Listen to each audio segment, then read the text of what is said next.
It's the cold hard truth.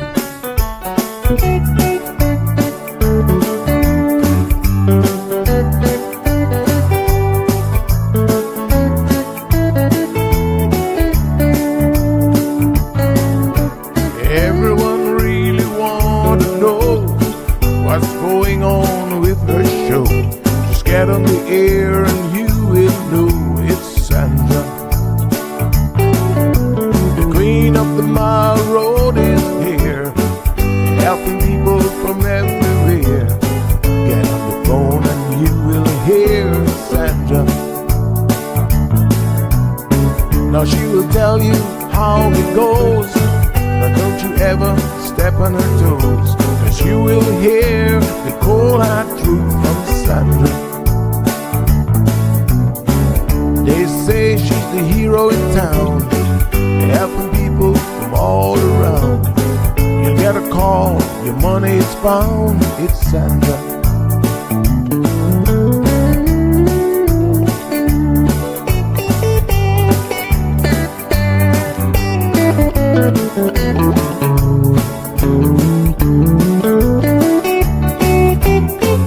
Some will call her late at night just to say that there is a fight, and she will not just leave it alone. She'll get up and call on the phone, and when politics starts on her show, everyone really wants to know the way the things will really go with Sandra. And some will start to criticize, get on the show and tell pure lies, but someday we'll realize it's Sandra. And when they start to argue again, she'll pull the heads to the wind, and soon you will be a friend of Sandra. 'Cause every day everyone wanna hear from Sandra. 'Cause every day everyone wanna hear from Sandra.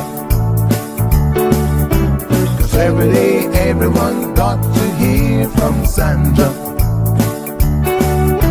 'Cause every day everyone got to hear from Sandra.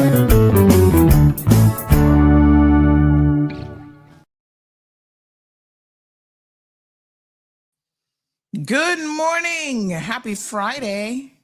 Wow, that came by quickly. Well, that's what happens when you have a holiday week. Yeah, whole day is gone, and next thing you know, kaboom, it's Friday all over again. Amazing. Everybody ready? All right, so today we got lots of things happening in the community. We will be airing live the 2026 Education Conference that's coming up here at 8:30 a.m. So get ready for that. And also, so we'll have some open mic until that point. And then also we have a press conference today at 3 p.m. with the health minister. So we'll be live streaming that right here on CMR TV as well. So don't forget, you can watch us on YouTube, Facebook, cmrtv.com. And of course, you can also catch us on Bobo 103.1 FM. So lots of options there. Do join us. Yes, if you're not listening now, that is. Some of you are still rolling out of bed, I feel like, this morning. So how about this lovely weather, huh? Yeah, I see some of you saying you're putting on your sweaters and all that wonderful stuff. Winter's here. The US of A is getting blanketed with snow. It's like, wow. It's pretty wild, actually. Lots of snow, lots of power outages for them. I'm so glad we're not in that position. I can't imagine it being that cold and then having no power. Child, I'd be like, not today, Bobo. So, and people have died from the snowstorm, not to make light of it. But, you know, anytime you have extreme temperatures, whether it's heat or cold, unfortunately, there are people who are just not prepared. They're homeless people who are impacted by it as well. And so let me see if I can get the death toll for you guys. Sad. And I think it's sticking around a bit more. So the Super Bowl is coming up. Is it the first weekend in February? So as of the latest reports, estimates from January 23rd to the 26th, and obviously it's still going, range from about 60 to more than 70 people, depending on which outlet you look at. And some cases have not yet been confirmed. So they think, well, it's at least 62 people that have died because of this storm-related deaths. They've categorized it as, and there will be additional people, no doubt, added to that list. Wowee. Crazy, huh? So lots of places are being impacted by it. Pretty much every single state is getting a severe chill. And it's not stopping because they are expecting even more. One headline this morning says powerful bomb cyclone to deliver snow and hurricane force winds to southeast this weekend. So snow, it's not just the snow. They've got damaging winds and dangerous coastal flooding are expected to impact parts of the southern Appalachians, the Carolinas, and southern Virginia this weekend as a powerful winter storm rapidly intensifies off the southeast coast. Pretty wild. I mean, I think we only think of storms as, hurricanes. Well, they are winter storms as well. And these winter storms come packing lots of things, right? So, yep. The impacts are going to begin later on today into Saturday with snow and hurricane force gusts. Can you imagine? I can't even imagine it. I cannot imagine having snow and hurricane force winds gusting. And this is going to happen along parts of North Carolina, Virginia, the Virginia coast by Saturday night. Coastal New England. You're going to get something too, honey child. Eastern Massachusetts could see snow and wind later in the weekend if the storm tracks closer to shore. So this is an actual cyclone, except it's winter and it comes with the snow and the freezing winds. So they say that this low pressure system is expected to form near North Carolina coast late on Friday, and it's going to rapidly intensify as it moves north. Saturday, a process known as bombogenesis. No, bombogenesis. Oh, I've never heard of this bomb. I've heard of another bombaclete, but I've never heard of bombogenesis before. There you go. It says that it's a bomb cyclone. Who knew? A bomb cyclone. Anyway, it will draw very cold southward, allowing snow to fall across areas that often don't see significant winter weather. So if you're in its path, pay attention. There's a whole thing here on what is a bomb cyclone. Well, let's educate ourselves a little bit. Apparently, it says here, it is a type of storm system. It pops up from time to time, and it is defined as a rapidly intensifying storm that fulfills one important criterion. Generally, pressure must drop 24 millibars within 24 hours. Oh, we know all about pressure dropping in millibars from our storms, from hurricanes. So it says that the that benchmark is also based on the latitude of the storm, so the millibar requirement can change depending on where the storm forms. All right. So the term can be traced back to a meteorological research paper published in 1980 in the Monthly Weather Review.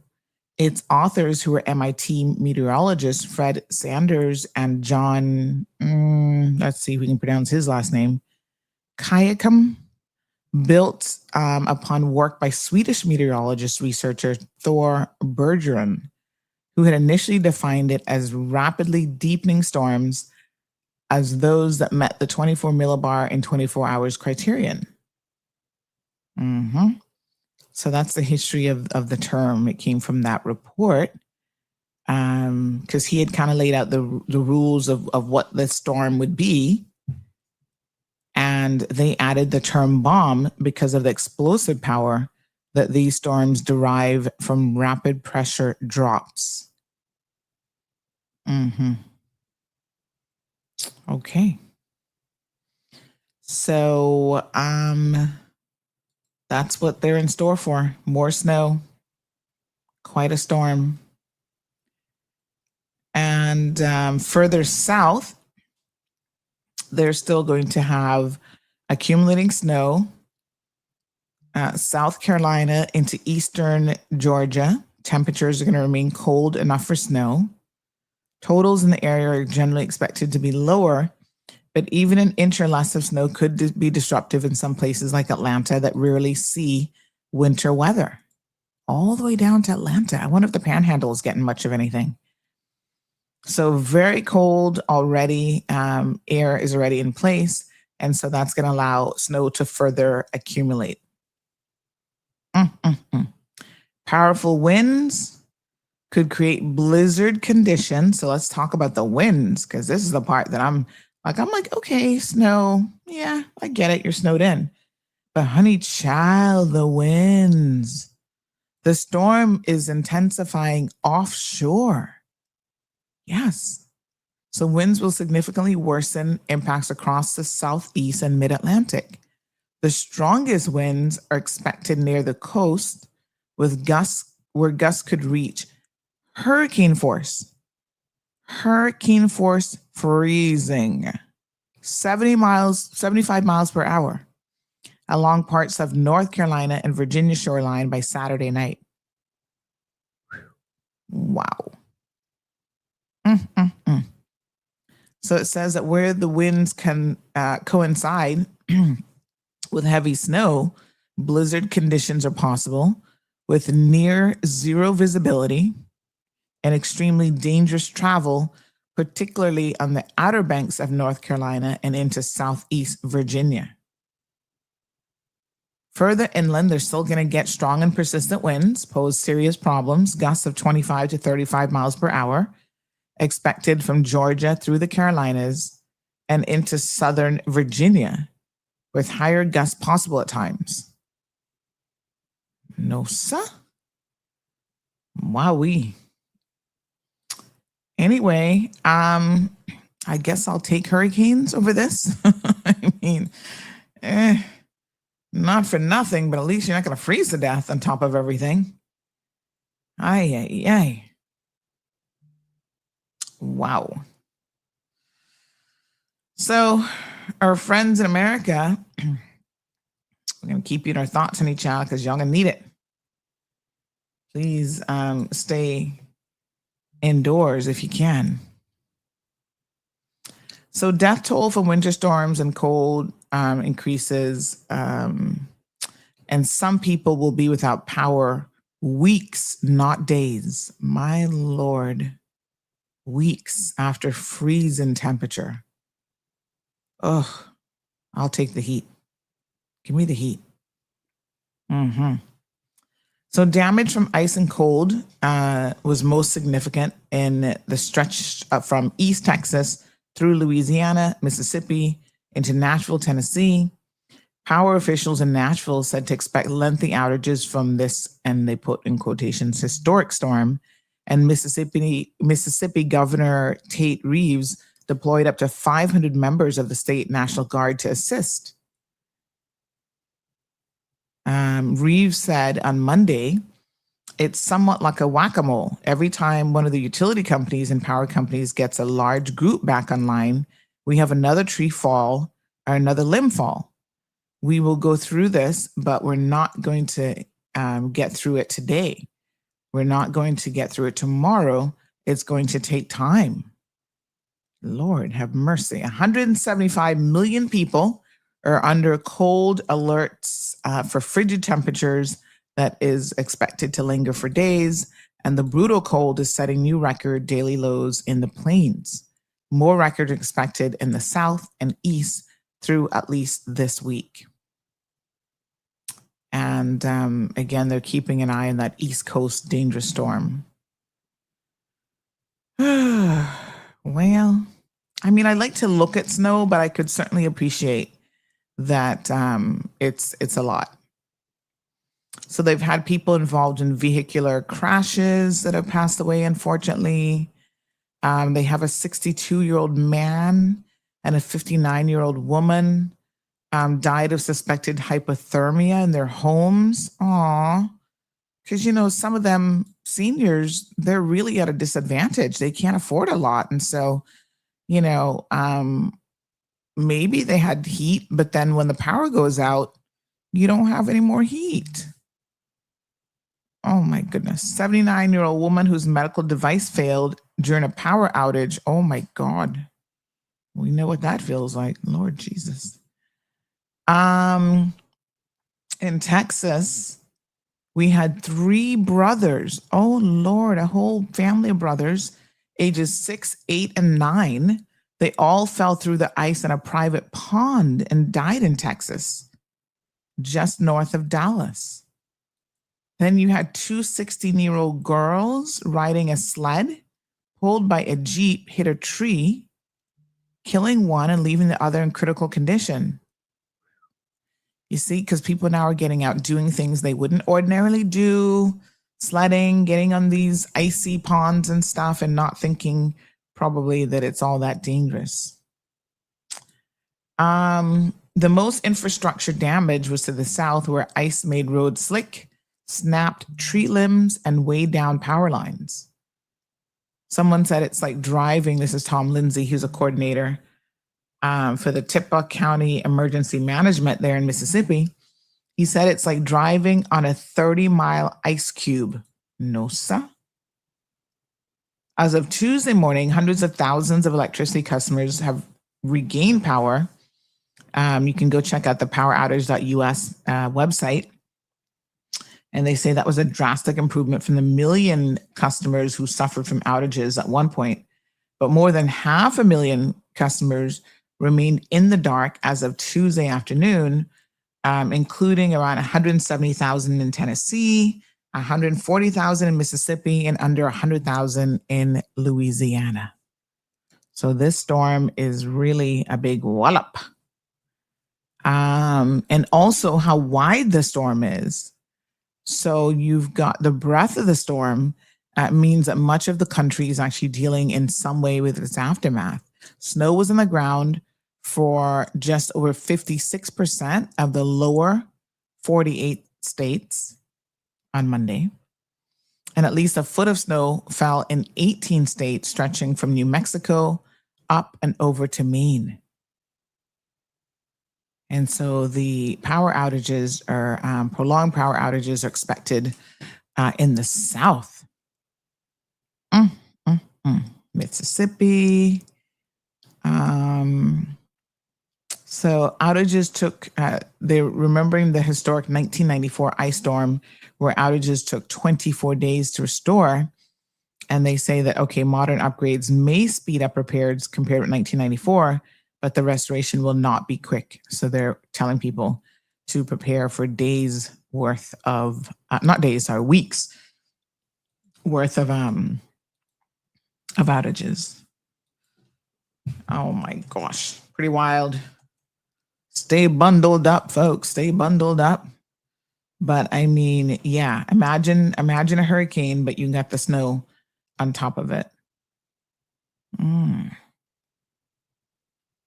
Well, I'm trying to think who we know. Oh, we know somebody in Massachusetts. I'm going to go check on her right now.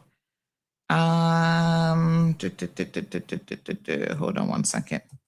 Massachusetts. I think she's in Massachusetts, right?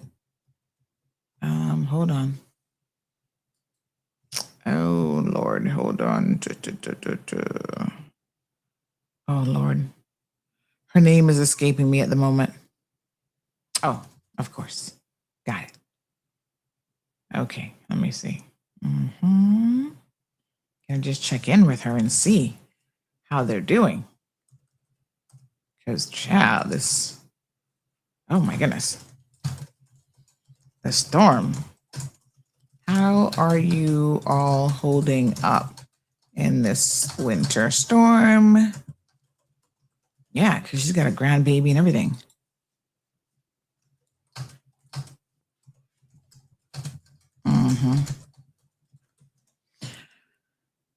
All right. Someone says mom and family are expecting to lose power later today or tomorrow, then be without it for the week. But they're country people and can survive without it just fine. Really? Somebody just sent, oh, this is funny. Hold on. This is really hilarious. Someone sent this. It says, it is so cold that I just saw a politician with his hands in his own pockets. Ay, ay, ay. Yes, sir. Politicians with his hands in his own pocket. That's how cold it is. But look at some of the pictures, right? Down power lines. That pole is just like trying to hang on, but not doing too good. Oh, the other 16-year-old died, Jim, in that accident. Oh my God. What the hell? Really? Oh, so sad to hear that.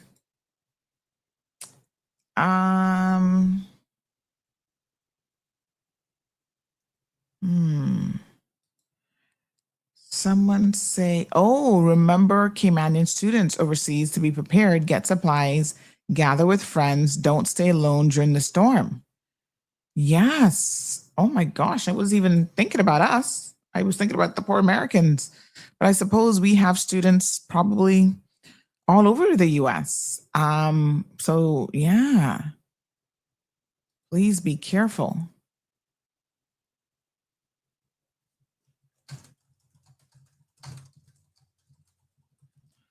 Oh, wow.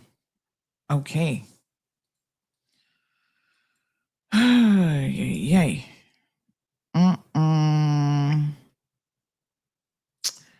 Good morning, country folks have wood burning chimneys, stoves, gas, and winter cellars. They're better off than the city folks.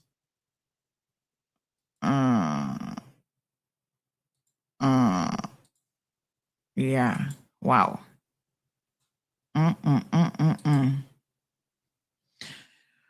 All right. So yeah, bundle up, folks. Don't go out in it if you don't have to, because the roads are very, very dangerous. And you're not gonna, where are you going? I mean, I'm sure pretty much nothing is open. Just stay put. You just like the storms here, always have your little pre-storm kits ready and prepared. And yeah. What do you eat? Because I mean, again, even hurricanes, like, okay, you can eat canned goods, whatever. I mean, during that kind of storm, you want something warm. You want some good chili and some hot cocoa and stuff like that. And I don't think you're going to get any of that with this storm. My goodness. Okay. All right, let's read some comments this morning. Let me turn my camera on as well. Oh, well, I won't be doing that now, will I? Hold on. Let me restart. Unplug the camera and restart it. I didn't even notice that it actually wasn't on. Let me just just restart it and see. It's, I think when I came in the studio this morning, I noticed the computer was off. I don't know if it tried to update or wagwan, computer. Tell me, talk to me. Something happened. All right, we're gonna get that sorted out here. Good folks. All right, let me see what we got. We got usual suspects in class this morning. Miss Barbara G is here. Wee, good morning to Marshall. Marshall, how are you doing, girl? Boy, send us a picture of the outside. We want to see your backyard. Good morning, Miss Stephanie Brooks in the house. Island Pearl, good morning. Happy Friday. Plain and Straight is here. Damaris is here. Damaris, you're in NYC, right? What's happening in your neck of the woods? Diane, Diamond Princess. Happy Friday, Abby. Robert, good morning. Irvelyn, Jackie's here for it. Plain and Straight said I had to wear my sweatshirt hoodie when I put my dogs out in the yard this morning, and they hurried to do their business and get back inside as quickly as they could. Plain and Straight, where are you? Don't tell me you're in Cayman doing all that. Oh, what happened to my camera, honey child?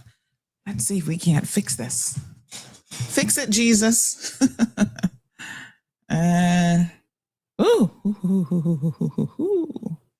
Okay, that's a little bit better. Something still seems a bit off with my camera though. I think normally it's not so high. Let me see. Oh my goodness, so sorry. Oh, it's a hot mess this morning. Let me try to straighten it up a little bit. And I can't not straighten it without doing it this way because then I can't see it. So let me see. I need to. Okay, how's that? Kind of okay-ish. I'm going to get my green screen back and start doing virtual backgrounds. There we go. Okay. So in our neck of the woods, is it that cold for a hoodie in Cayman? I don't know. A little sweater, but I don't know if you got to be covering up your head. Y'all just want to be feeling like you're in the middle of the snowstorm. Marshall says 85 people plus have died so far from this storm. We're supposed to get more snow here in North Carolina tomorrow. Huh. Plain and Straight says, yes, snow and hurricane force winds at the same time. Sounds like a nightmare come true. I'm telling you. That doesn't sound particularly pleasant to me. Morning, Patricia. Good morning, Miss Marjorie. Miss Lucille joining us. How's it going in the UK? Jim says, my family and friends are all in its path and are having and have been preparing once again. Goodness gracious me. Well, hopefully, Jim, everybody will be safe and sound. Elijah, good morning. Jim says Oxford, Mississippi got slammed this past weekend due to the ice. Miss Darlene, I wonder if the ice storms is slowing down ice.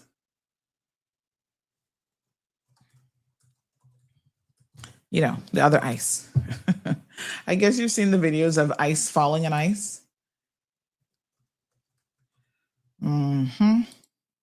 That's been interesting.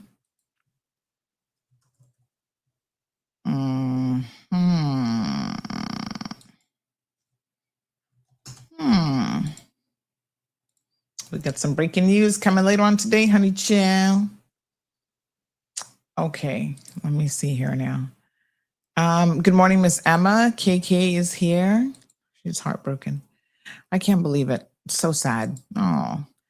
Barbara says I have family in Italy who I'm very worried about because Italy is breaking apart from landslides. Landslides in Italy? Really? I hadn't even heard about that one. There's just so much going on around the world. Miss Pat says, good morning. Global warming is a real thing. I saw somebody making a joke Not for nothing, but they have to be a Trump lover to talk certain things. I mean, they don't believe in anything. They believe the earth is flat, and they don't believe that global warming is real. So this person is making fun of the whole global warming thing, saying, "Oh, because of all this ice, yeah, I guess the global warming thing is fake." I'm like, this particular person is in many respects intelligent. And then they say certain things that makes me scratch my head and my bonky at the same time. I'd be like, what? I mean, extreme weather temperatures is a direct result of what is happening with the ozone and the environment. Not just extreme hot weather. So yes, global warming, but even extreme weathers, extreme, flooding and just everything is a direct result of what we're doing to the environment. But I just have to keep scrolling. I'm in my head, I'm literally like, Sandy, do pass go. When you're in your Monopoly game, collect your $200 and pass go. Just keep scrolling. Do not respond to these idiots. But when I see it, I can rub my eyes. I'd be like, am I seeing right? But then you got to know that you can't engage in every one of these conversations because, child, you'd get nothing else done. Lord. Jim says wood stoves or wood burning fireplaces and gas stoves are lifesavers in the winter weather and times like these. Now, the newer gas stoves still require like an ignite that is powered by electricity, right? Can you ignite that without power? I've always wondered that. Marjorie says, I wish they would call you the Caymanians overseas. Well, they may not have, I don't want them to waste up their battery power necessarily calling me. I mean, you got to save during times like this. Make sure all phone chargers are going and, in case you need to make an emergency phone call. Yeah.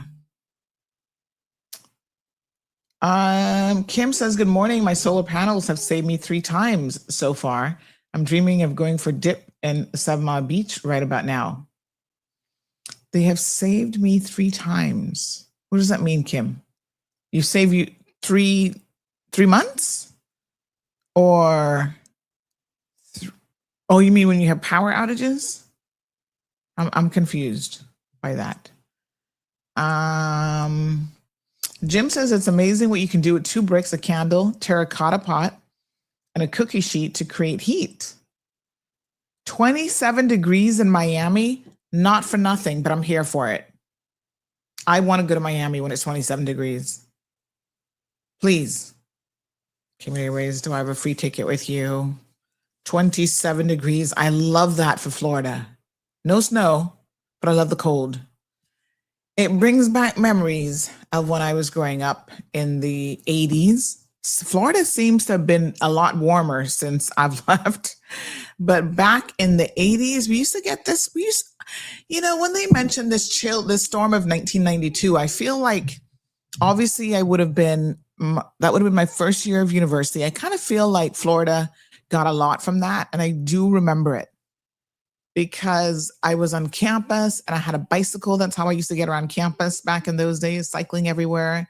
And I was bundled up and I was so cold. And I want to say that Tampa dropped into the teens. I know at least once that I lived there and I was in uni, I remember Tampa going down to like 15, 16 degrees. I'll have to fact check this, but I really feel like, as a matter of fact, let me fact check myself right now.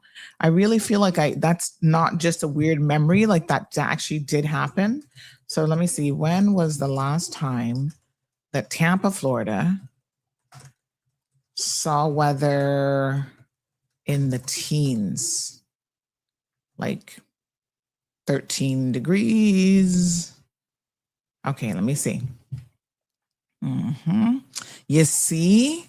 So the 18-degree Fahrenheit reading is the only documented instance in modern climate history where Tampa's official low dropped into the teens. More recent yearly low summaries since the 1990s show lows in the 20s or higher, but not in the teens. Oh, so maybe it was in the 20s.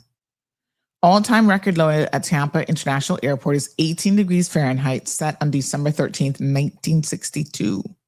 Well, I wasn't around then, so it couldn't have been that one. What storm? Winter storms. What winter?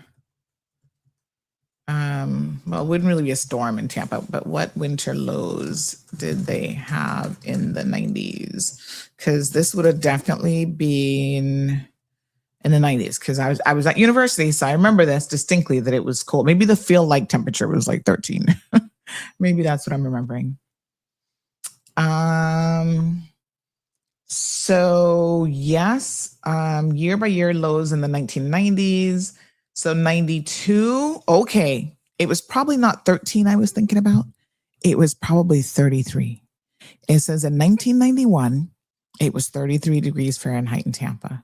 92, it was 36. 93, it was 35. 94, 35. I'm telling you, I don't know what it was about the 90s, but we used to have some frigid winters in Tampa. Like we would get frost in the mornings outside. Like you felt like it was about to snow. Yeah, it was cold. Yep. Mm-hmm. And I lived through that. And I used to kind of enjoy it. I love wearing a turtleneck. I had so many turtlenecks in my closet.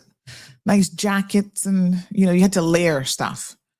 You had to like put on something underneath. You always had your undershirt or whatever. Ladies, you got your bra, you got your undershirt, you got your turtleneck. And sometimes you'd wear something underneath the turtleneck, and then maybe a sweater, and then the jacket. And then the jacket was like doubled lined. I love a good winter jacket. Boots. I didn't do too many scarves because the jackets kind of came all the way up and you just zip them all the way up. Gloves. Oh yeah, you got to protect the extremities. So you got nice thick socks, you got gloves. And then you just try to keep warm. Mm-hmm. Nice porridge for breakfast because then everything warm felt amazing. So I'm here for the 27 degrees in Miami. I feel like I could go to Miami just to feel it. Brr. Morning, Miss Marcia. Jim says, go to the weatherman to get a good source of the weather forecast. Oh, no doubt he's covering all of this. No, I love him. He's so amazing. Plain and Straight says, no, I'm right here with you. Okay, right in Grand Cayman. Barbara says, praying for my family in the US and Europe as the winter storms are hitting hard with floods as well as the bitter cold. Now, there was some winter also hitting the UK as well, some weather. Wow. Really? Poor people over there. Let me just have a quick look at our weather forecast, but I think we're in the 70s. But it feels good to me. I like it. I get to pull out, like I'm wearing a quarter length sleeve this morning, Might take a little sweater on the road with me. Let me see. So we've been car sharing for the last week. And can I just tell you, it's not easy to share a car in the Cayman Islands. It really isn't. Logistically, if you're a person that has to move around and you can't travel into town together, yeah. So I am, and then Marlon has to come, if I have an appointment later on, he has to come and pick me up. So, why haven't I gotten a weather forecast since?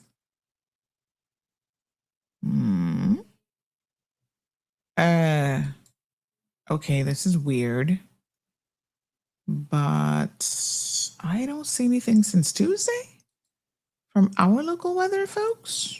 Today is Friday. Does that sound right, Mr. Gilbert? Hold on, let me see if I'm missing. Let me search by name. Oh, yeah, I haven't got anything since Tuesday about the weather forecast. Let me just message them. Good morning. No weather forecast since this one on Tuesday. Thanks. Just in case something's going on with their email. I don't know. Okay, gonna send that right now off to the meteorologist, forecaster, senior weather forecaster. I don't know what's going on. Well, I can't, it doesn't make any sense to read the old news, the old weather. So let's see if we can get something updated, something new. Nothing since Tuesday. Okay. All right. None of the ICE agents got scooped up. They're having to stay inside. Miss Wanda, good morning to you. Had 9 inches last Saturday, and there's another snowstorm coming in for this weekend. And she's in is that Boothwyn, Pennsylvania? Wow, Miss Wanda. Brr. So what do? Do you have power, Wanda? And you just do what? You just stay inside, I guess, because what else is there to do? KK says, come see Auntie and her little bicycle now. That wasn't a little bicycle, child. That was my transportation. Yes, that was back in those days. I was cycling and walking all over campus. That's why I used to be so slim and trim. And then I was like, oh, I'm so fat. I'm like, oh, little did you know. So Jim says, yes, you can utilize a gas stove, even the newer models without electricity. Oh, I need to learn how to do that just in case. It snowed in Florida. When was that? I think the Panhandle, all the way at the top. Sometimes they get snow. So Miss Marjorie says she remembers that her house in Prospect went to 55 degrees. When was that? Hold on. Let me ask my AI assistant. What have we named her again? Amanda, Samantha, something. When has it ever been in the 50s in the Cayman Islands? Let's see. She's thinking, she's researching, and she says the following. The Cayman Islands has been in the 50s on a few rare winter nights, with the all-time official record low set at 52 degrees Fahrenheit. Oh my God, really? 52 in the Caymans? In the Caymans? Say it ain't so. The Cayman Islands National Weather Service lists the record minimum temperature as 52 degrees Fahrenheit. Climatological summaries show record lows around 52 to 54, confirming that at least some winter cold front events have pushed the temperature into the upper 50s to low 50s. When did this happen? The typical dry season. Okay, when did this happen? It doesn't say. Okay, when did it go that low? Let me ask. Oh my goodness. Wow, that's amazing. So record of 52 happened in the Cayman Islands, occurred in February 1968 at the Owen Roberts International Airport, definitely before I was born. So that's our low temperature.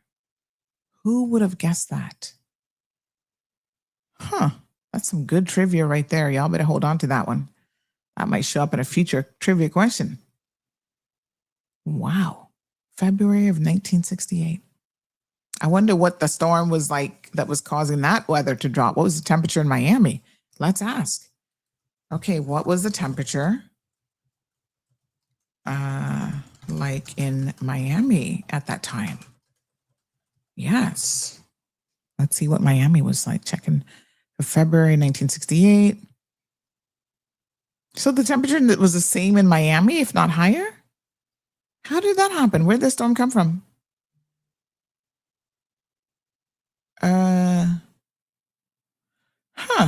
So it says for February 1968, it was lows in the 50s and highs in the 70s. Daily data from Miami shows typical February lows around 50 to 60 degrees with highs in the low to mid 70s that month. So long-term climate statistics list the overall February record low for Miami as 27 degrees set in 1917. So the February 1968 cold that coincided with the Cayman 52 degrees Fahrenheit was noticeable, but not extreme by Miami standards. Isn't that crazy? So it wasn't even that cold in Miami. Interesting. Wow. That must have been something. Y'all must have thought the world was about to end, Cayman. Yeah. Huh. Buenos dias, Can. Orlando in the 20s, Sarasota's in the 30s as lows. Oh, I'm loving it. I'm loving it. Kim says, yes, the lights went out 3 times in my neighborhood, and thank God my panels kicked in. My mother uses oxygen plug-in and portable. Oh, my goodness. Yeah, be careful. Make sure you have, listen now, have a backup on the backup with these things, because we saw what happened to poor Noel, right? The power goes out and your oxygen or your breathing machine needs 24/7 power. It's like sometimes you don't even think about these things. So Jim says it's 75 degrees here in Grand Cayman. Okay, it's going to be 66 this weekend in the early hours. Oh, that's nice. Awful weather in the UK right now, too, says Miss Barbara. Let's check out what's happening in the UK. Give me 1 second. Let me go to our little friends at the BBC and see Wagwan. Oh, Lord, y'all scared me. Oh, they had someone who's not too cute pop up right away on the screen. I was like, Lord Jesus, take the wheel. Mm-hmm.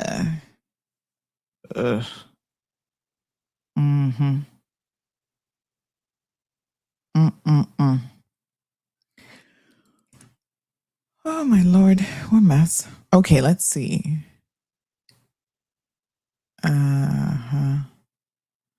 Let me see. I see.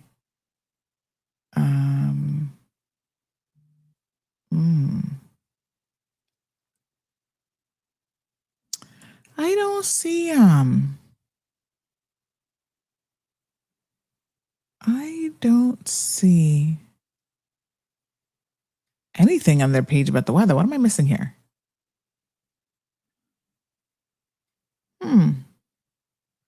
I'm seeing all sorts of stuff. Science and nature.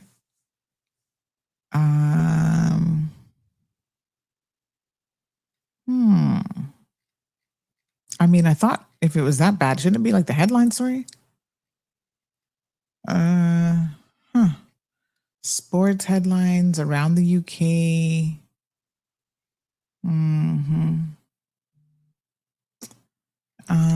Strange. China has lifted sanctions on 6 British MPs and peers. Supersized illegal rubbish dump. What on earth is that? Secret filming catches locksmith charging 10 times their original quote. Ugh, scammers. Healthcare, visas, and whiskey. Okay. Trump, she's done a great job. Donald Trump praises Melania's documentary. So funny. Australian Open, another Trump story. Fire halts West Coast. Where's the weather? All right, let me just click in the weather tab because it's not making any headline news. Forecasts. They don't seem to be. Bomb cyclone set to bring another round of snow to eastern U.S. They've got that story up. Rain and hail snow to renew flood threat in parts of the UK hard hit by storm Chandra. Oh, they named their winter storms, do they? So, right. So this story updated 13 minutes ago. It looks so picturesque. Look at the UK looking all pretty. Almost makes you want to go. Rain and hail snow to renew flood threat to parts of the UK hard hit by storm Chandra. Okay. Flooding is continuing to bring disruption to the aftermath of the storm. Danger to life severe storm warnings were in place. The wet weather continues, but it doesn't seem like you guys are. I mean, I see some snow here. Yes. It doesn't say exactly where that is. Murphy's Walk. I don't know where that is. A yellow rain warning for Southeast England on Thursday was expected to bring 10 to 15 millimeters of rain, with up to 25 millimeters over the hills. I'm watching the time for the education conference. Seems like you guys are hit more by the flooding, the rainfall. 1/3 of the rainfall that Storm Chandra brought. So whilst not all heavy could cause, some of your roads are underwater. In Axminster, Devon. Ooh, yikes. Looks like y'all got some rain. Okay.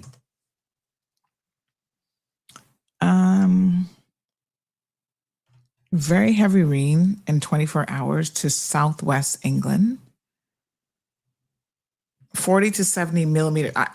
They're using the metric system that I have no clue about. Talk to me in US figures. Around half a month's worth of rain. Flooding has been especially widespread and disrupted because of the ground was already saturated. Many areas of the UK have had a very wet month. Parts of southern England have had double the January average rainfall, and Whiteborough in Dartmoor has recorded nearly half a meter of rain. My goodness. Pretty wild. Let me see here. Let me show you guys an image from the UK. Look at that. That's crazy, right? Those cars are like stuck. The road is underwater. Wow.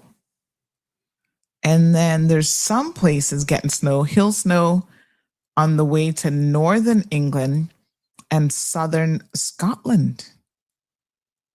Wow, look at that. My goodness. Here's a little bit of snow. Let me show you the snow pictures coming out of the UK. So once again, Caymanians abroad, please be careful. Students, look at that. A plow machine. So says that rain is likely to turn to hail snow across the Pennies. No, is that Pennies? Pennines or pennies? Penniness. Penniness? Oh, I don't know. And Scottish southern uplands on Thursday night and into Friday morning. 2 to 7 centimeter of snow looks likely above 200 meter elevation, bringing icy conditions and a threat of localized disruption.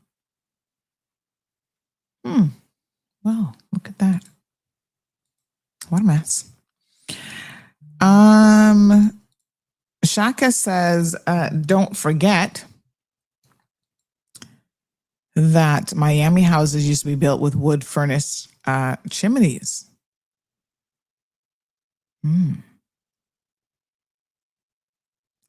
So Plain and Straight says the weather report says that the lowest temperature here in Grand Cayman on Sunday, Monday, and Tuesday will be 67 degrees. I may have to put on some long johns under my clothes. No.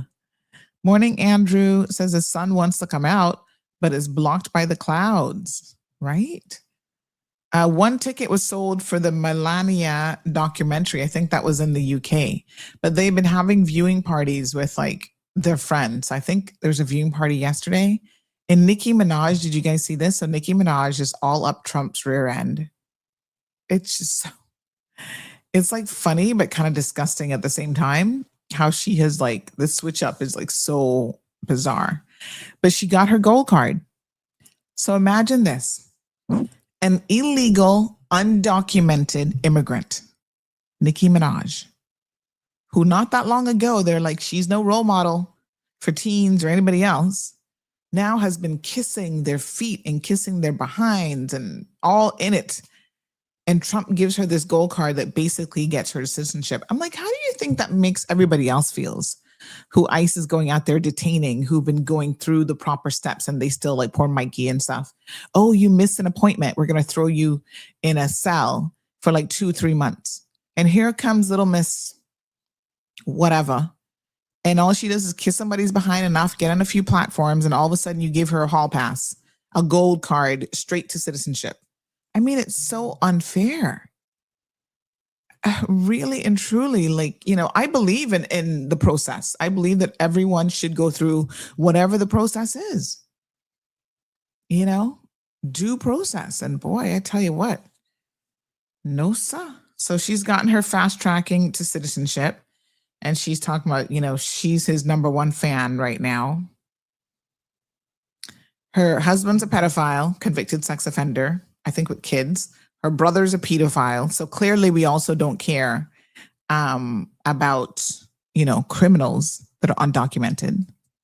What does any of this make sense to anybody? Because it doesn't make any sense to me. Yeah, husband is a registered sex offender. Exactly. Well, all right, let's check and see if the conference is up and ready yet for education. Oh, did they start on time? No, they're waiting. All right, so let's pull this over here. We're going to get everything ready so that when they launch, we are ready to jump on. It's supposed to start 8:30, so we're going to just get it ready. Okay. All right, so there it is. We're ready when they are. We are ready like Freddie. Okay, so Andrew says yes on the South Coast. Thank you. Put in Italy, Sicily. Let's see what the weather's doing in Italy. Weather in Italy. 55 degrees Fahrenheit.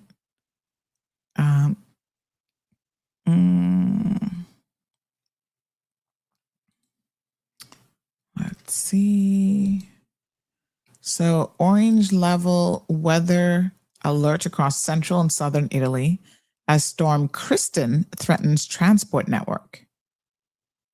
And then 2 days ago, I saw a headline out of Reuters about the landslide leaves Sicilian town teetering on cliff edge. Oh, this is the one that I think you were talking about. Oh my God. Oh my God. What the hell? Reuters wants me to log in. They want me to subscribe. A major landslide triggered. Oh, wow. Okay, let me find another source that I don't have to subscribe to. Homes in the Sicilian town of Nisimi have been left teetering on the edge of a cliff. Whoa. Oh my God. That's scary. So they've had road collapse, school close, torrential rain has engulfed southern Italy. Cyclone Harry recently reached its most severe phase, continues to cause fear in Sardinia and Sicily. Okay, the weather alert. Okay, so that was last week. Oh my goodness, what the heck is this?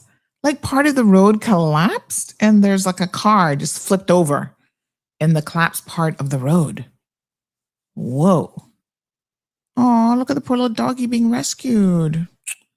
Oh, their highway is just collapsing. Oh, wow. I got to show you guys this picture. Hold on. Let me see if I can save this one. This is crazy. Look at this. Have a look at this. This is like, whoa. Check that out. Isn't that crazy? Like that part of the road just fell in, literally, and took a car with it. Look at the car upside down. Hopefully those people got out. The pipe in the road is exposed. So this is probably the ground just underneath that roadway got so saturated that, it just went, boop. Whoa. That's pretty wild. Oh my goodness. Wow. Yeah, extreme weather, honey child. I tell you, what a mess. Here's another piece of, I guess it's the same roadway, but look at that. That is so crazy. Whoa. Miss Barbara, hopefully your family will be okay. I'm trying to get pictures of the city there that you mentioned, that little town that it's literally collapsing, like the cliff, it's falling apart. Is Reuters the only one carrying it and trying to charge me for it? Let me see. Somebody else must have it. So it's this town of, what's it called? Nisimi. The entire hill is collapsing. Landslide in Sicily causes homes to fall off of the, okay, hold on. I think we found it on Sky News. OMG. What is this? Oh my God. This is crazy. Not for nothing, but this is crazy. Hold on, girl. Let me try and get this up here. Wow. You see, this is the thing with mudslides and yeah, like I'm glad we don't have hilly places here in Cayman. I mean, it's beautiful to look at when it's not falling down on you. But once you have a lot of rain and saturation, it can really not be good. So this is what's happening in Italy. Look at that. Whoa. Oh my God. Are those, I'm trying to look at the picture and determine if at the bottom of that, is that already homes that have fallen down in this? I'm trying to,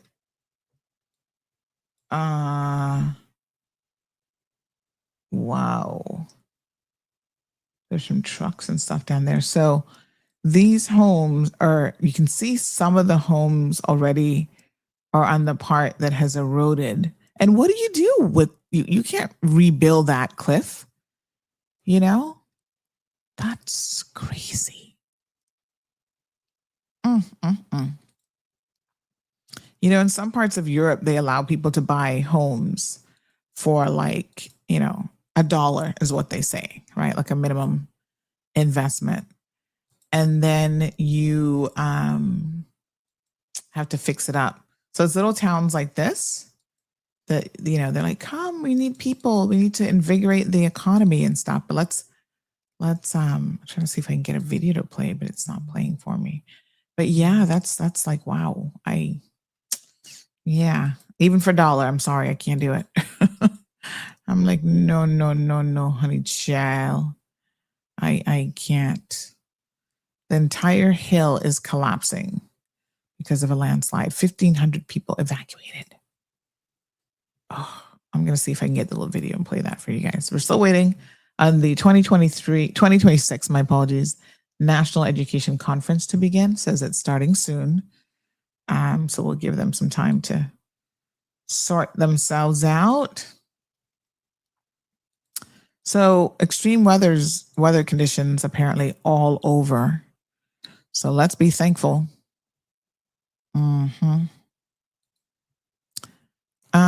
Oh my God, Carrie says Makiva and UDP gave out over 3,000 citizenships in a mass grant and not one of them was vetted. I'm not sure where that came from, but you just reminded me that I actually had a dream about Makiva Bush last night. Oh my God. I totally forgot about it. This is the thing with me. I'll have very, very detailed dreams and then I'll forget. I had a dream about Makiva. OMG. Okay, let me see if I can remember the details. Somebody pay attention now. So it was weird because Kim Kardashian was in my dream last night. There was a part in the bathroom and then I had a baby and I was like, I've got to go to the bathroom, but I can't leave my baby with like people I don't know. Kim K, I like you and everything, but I don't know you. So I wasn't about to leave my baby with you. So I was like, okay, I need to go to the bathroom, but I'm gonna have to take the baby with me. And then I was like trying to put the baby on a counter or something as I was using the bathroom. That part of the dream was really weird. But then somebody approached me in the dream. This is what the dream said. Somebody approached me in the dream about, I want you to sit down with someone and have a conversation and see if you guys can't bury the hatchet, right? And I was like, okay. There's certain people that, it's not about burying the hatchet. I just have lost all respect for them. So we keep it moving. And so then I was in an environment that was like an outdoor place where you could like eat because I was having a non-alcoholic beverage. I do remember that. It was minty and refreshing because at one point the waitress like walked by and I was like, oh, can I get a little refresher in my mint drink or whatever? And then the person who I'm supposed to be making amends with is Makiva Bush. So he shows up in all of his glory. Jim says it sounds like a comedy of a dream, right? So all of a sudden, Mikiva shows up and he sits down. And I'm thinking, okay, we're supposed to come to some sort of a, I don't know, understanding here. And so I let him talk and he starts talking about himself, everything that he's done. Oh, what I've done for the people of the Cayman Islands. And automatically, I'm just like, whoever it was that was trying to broker this deal, I kind of low key, Aniki Hill Brown, I think it was you. You were actually in my dream. I think you, and I know that you would never in a million years be trying to broker this deal. So this dream is off the chart. Cuckoo. So, oh yes, it's starting. So yeah, it was Aniki trying to broker, and I'm sitting there going, why is this man talking about himself? I was like, I don't want to hear what he has to say. And in typical Mikiva fashion, he was making it all about him. What I've oh, okay, weird.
Okay, I'm going to keep talking during these segments of no audio because the radio will shut off if I don't.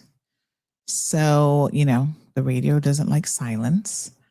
Barbara says, let me pull them out while they're, because some people are still getting seated and stuff like that. So let me pull them out while they're still sorting themselves out. They'll had a little performance by the students there. Come on, admit that secret crush, says Barbara. poor Nikki. Oh my God, poor Nikki's like, I nope. She says, what a dream. Not me, mama. I was minding my business and dreaming about mermaids over here. Aisle 2025. I'm not sure yet. We'll see how the conference goes.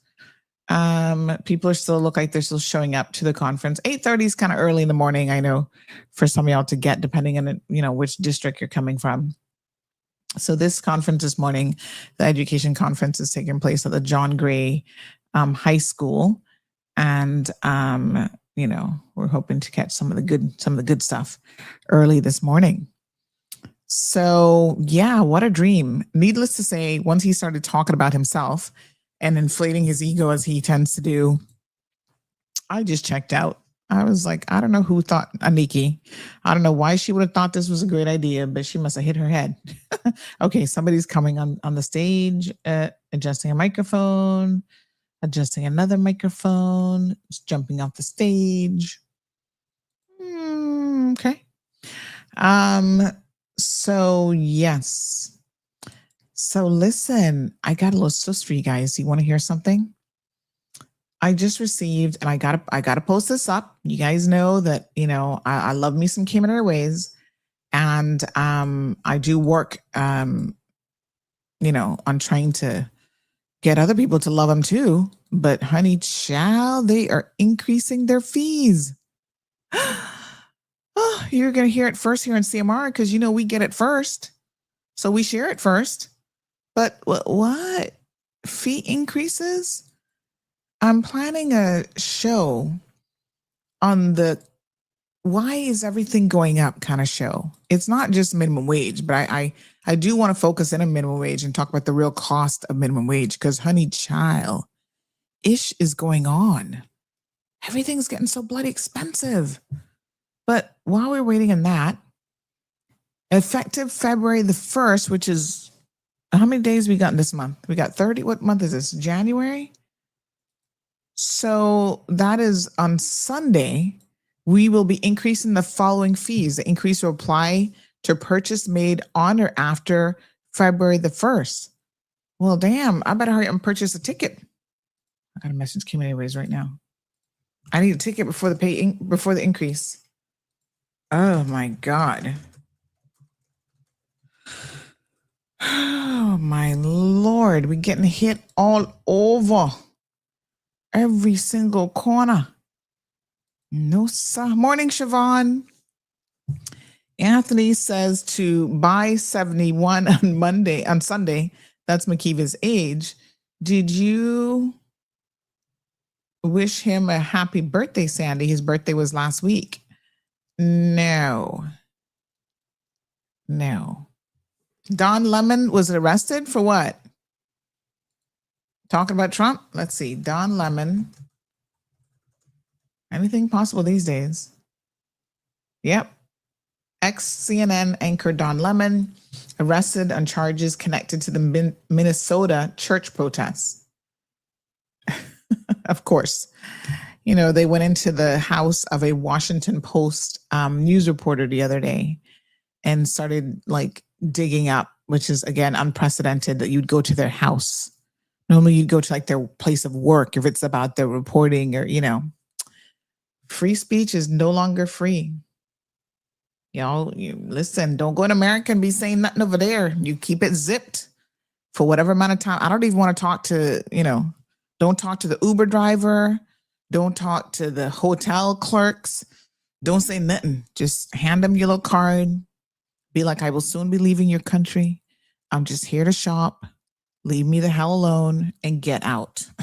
So I'm not surprised that he's been arrested, because I expect anybody these days who speak out to be arrested. Did you guys see the clip with Melania where she basically said that, if people would just agree with Trump, everything would be fine? She's like, just agree with Trump. He's a good man, and if you just agree with him, then everything will be perfectly fine. I'm thinking, in what world is that the solution? Look at this clip real quick. Oh, the minister has arrived. Oh, good. In the trailer. So the president is standing there and gets asked, what will your legacy be? What's your focus for the second term? And he says, I want to be remembered as a peacemaker. And you added, and unifier. And I'm curious as to what role you play in that, or what your designs are for how you can help facilitate that, because there's no question that the country needs a lot of unifying at this moment. Yes, it does, but I think he's unifier. He's unifier not just here, United States, but around the world. He stopped many wars, and as well here in United States, it's a lot of opposition, and that's the problem. That's the right? problem. So the people not agreeing with everything what he does. And, they just need to come on the same page and see that he wants to make America only safer and better. Mm-hmm.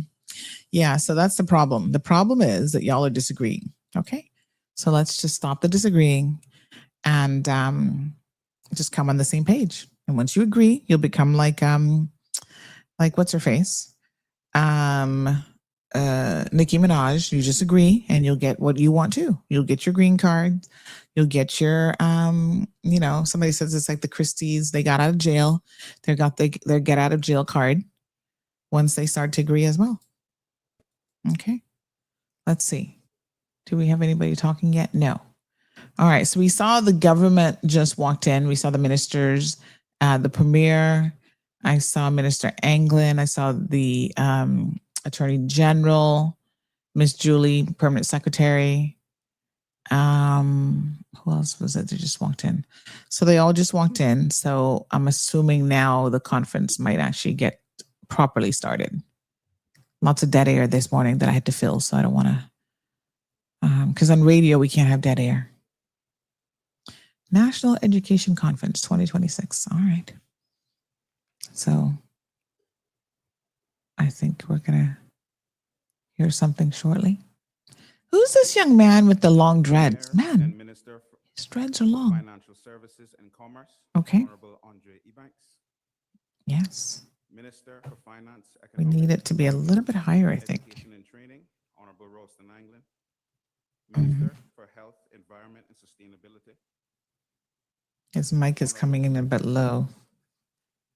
Minister for Social Development. Apologies. Okay.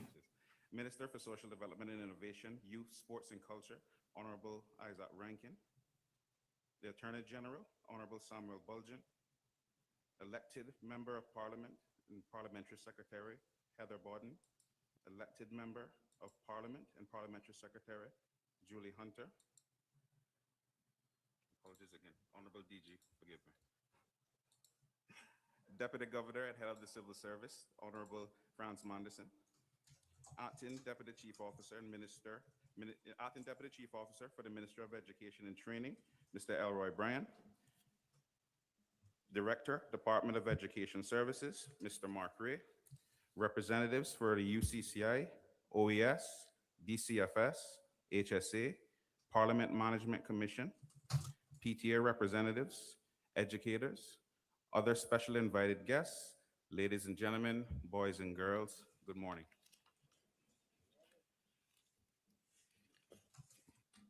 Also, good morning to the Cayman Islands and everyone else joining us here today, both online and in person. On behalf of the Ministry of Education and Training and the Department of Education Services, welcome to the opening plenary of the National Education Conference 2026. We are pleased to welcome our distinguished guests, education leaders, presenters, partners, and all educators from private and public schools all across the Cayman Islands. Whether you're here with us in this room or joining us online, we are grateful to have you join us for this important national gathering. Today brings us together to reflect, to connect, and to continue strengthening the future of education in our country. As we begin, it is fitting that we ground today's proceeding in gratitude and reflection. At this time, I invite Mr. Elroy Bryan, Acting Deputy Chief Officer and the Minister of Education and Training, to lead us in prayer. Please help me in welcoming Mr. Elroy Bryan.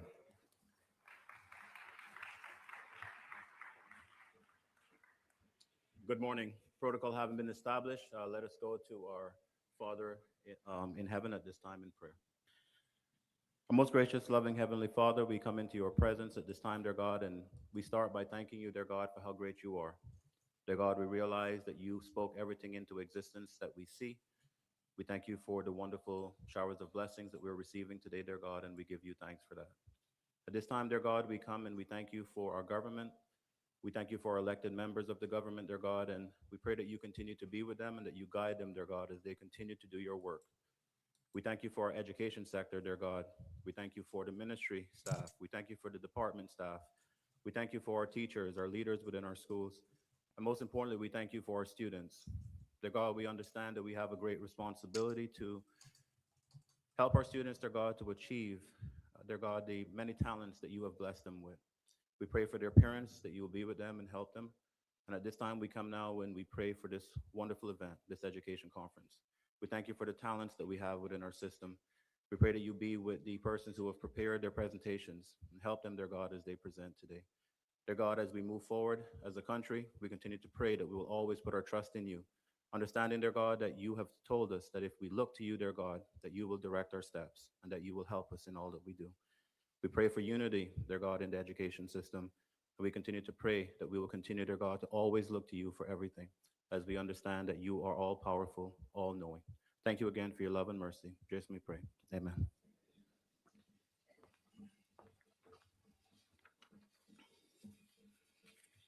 Thank you, Mr. Bryan. Ladies and gentlemen, I now invite you to please stand as we honor our beloved Cayman Islands with the national song. It'll be performed by Jamie Foster of John Gray High School, a talented young vocalist who will lead us in this moment of national pride. Please help me, join me in welcoming Jamie Foster.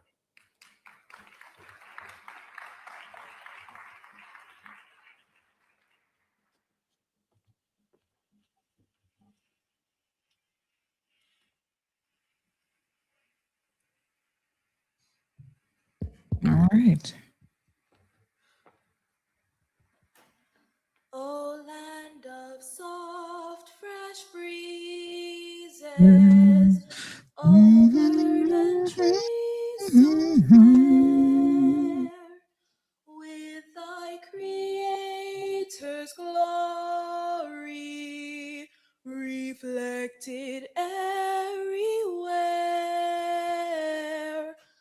O sea of palest emerald, merging to darkest blue. Sing along, folks. Whene'er my thoughts fly Godward, I always think of you.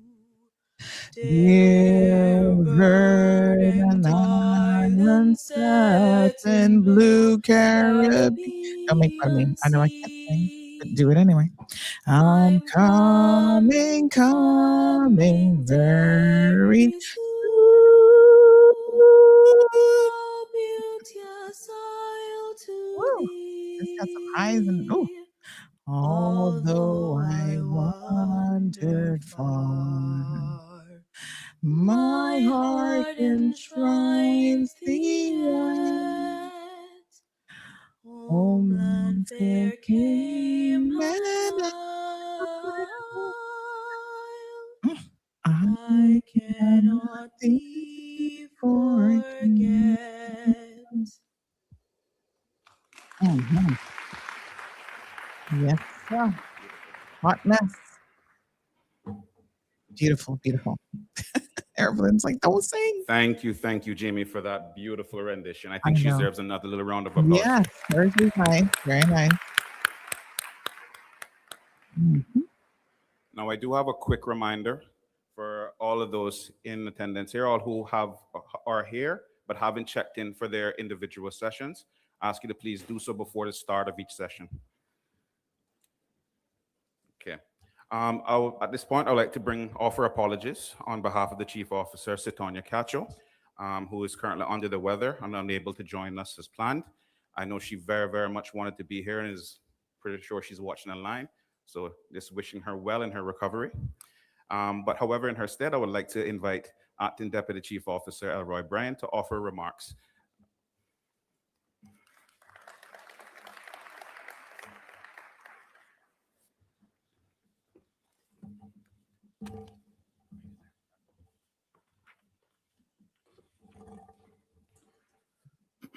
Good morning, colleagues, partners, and distinguished guests.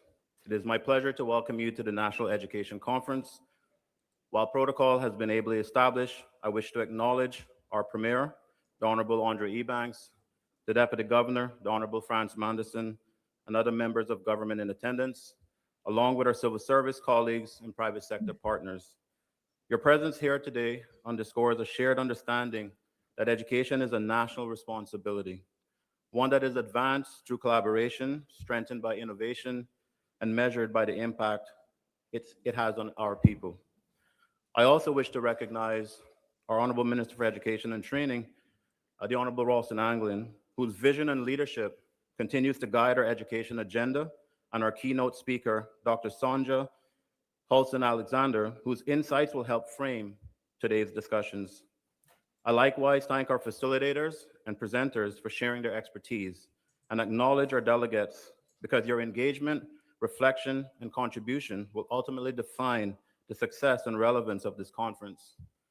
The Ministry of Education and Training is grounded in a strong belief that the meaningful progress occurs where innovation and inclusion intersect. When we create spaces for thoughtful dialogue, such as this, we open pathways toward a more responsive and forward-looking education system, one that recognizes diverse learner needs, embraces new approaches, and supports Caymanian learners from the earliest stages of childhood and throughout their educational journey. Throughout the day, we will explore education strategies and engage in conversation about inclusive learning experiences and innovative practices. These discussions are essential. The perspectives shared here will help inform policies and programs that move beyond intention and deliver real, measurable impact, ensuring equity, strengthening outcomes, and enabling every student to succeed. As we engage, I encourage you to challenge assumptions, seek new perspectives, and embrace collaboration. The challenges facing our education sector are complex, but so too is our collective capacity to respond with purpose, creativity, and resolve. Together, we can build an education system that is innovative in approach, inclusive in design, and impactful in results. In closing, I once again extend my sincere appreciation to each of you for being a part of this conference. Your dedication to quality education and your commitment to excellence are the forces that drive progress and lasting change. I am confident that the work undertaken here today will translate into meaningful impact for our schools, our communities, and the lives of countless young people. Thank you for being champions of education, and thank you for joining us. God bless.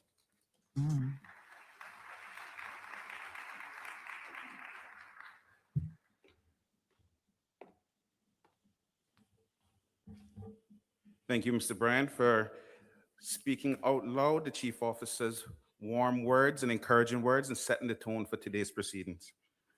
It is now my privilege to invite the Minister for Education and Training, the Honorable Ralston Anglin, to deliver his remarks. Please join me in welcoming Minister Anglin.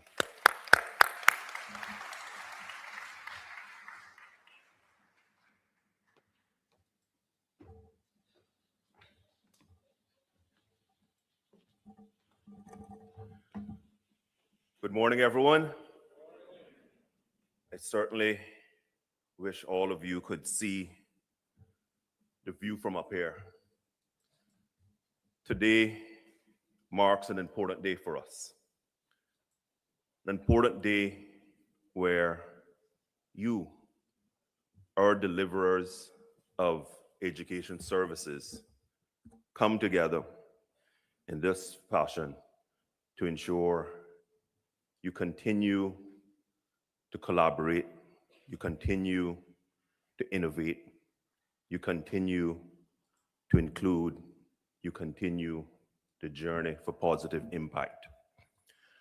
Before I deliver my brief remarks, I want to apologize for Her Excellency the Governor, who just sent me a quick note saying she wished she could be here, but she had another engagement and was unavoidably absent. Also, want to ask you to say a quick prayer for our Chief Officer, Sitonya Cacho, who I know, and speaking to her a few minutes ago, is really feels, I think her not being here makes her feel worse than the flu that she has.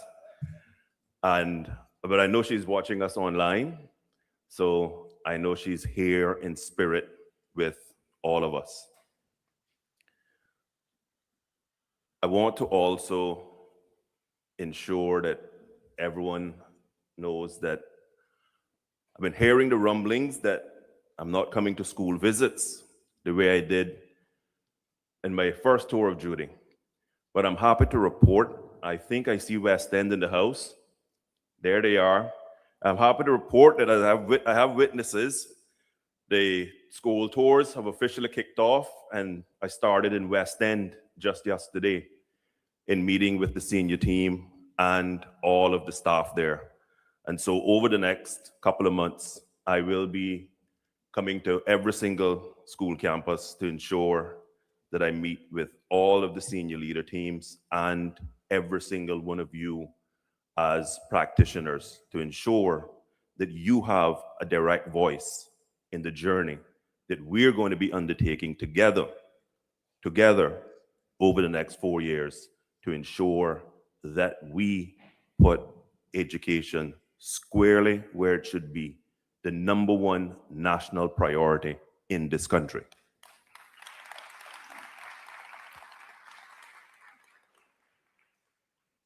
Innovation. We've included lots and lots of tools for you as practitioners, for our students. We've invested heavily in technology. We've just rolled out a new system that helps you better manage your schools, your students. We got a one-to-one device policy. We will continue to invest in technology, but it's not lost on me that we must also ensure that with that technology comes great responsibility, and we must ensure that we continue to offer you the in-depth training to ensure that the technology is a key enabler to better practice. Technology in and of itself is not going to deliver the results. It is you, all of you, interfacing with all of your students that will deliver the results that we need. We've made great strides in inclusion in our system. Gone are the days where if there's a doubt, the child goes to Lighthouse School. We have so much more appreciation and have included a policy priority around inclusion that is having meaningful impact on our students' lives. When we think of the autism classroom at Sir John Cumber Primary School, when we think of all of the sensory rooms that we create on so many campuses, when I think about just during this last graduation season, where three students were issued leaving certificates. And so their achievement wasn't to the level that they could attain a level 1 diploma. But they were embraced them and their families, and allowed to walk across the stage with their peers with a high school leaving certificate, you would not believe the impact that that had. Because I met with one of the young men and their mother. And when she was in my office, she actually started to cry because she was so appreciative that as a system, we allowed her young son to walk with cap and gown with his peers. That evening had great, great impact. And so we must ensure that we push forward with our inclusive school policies.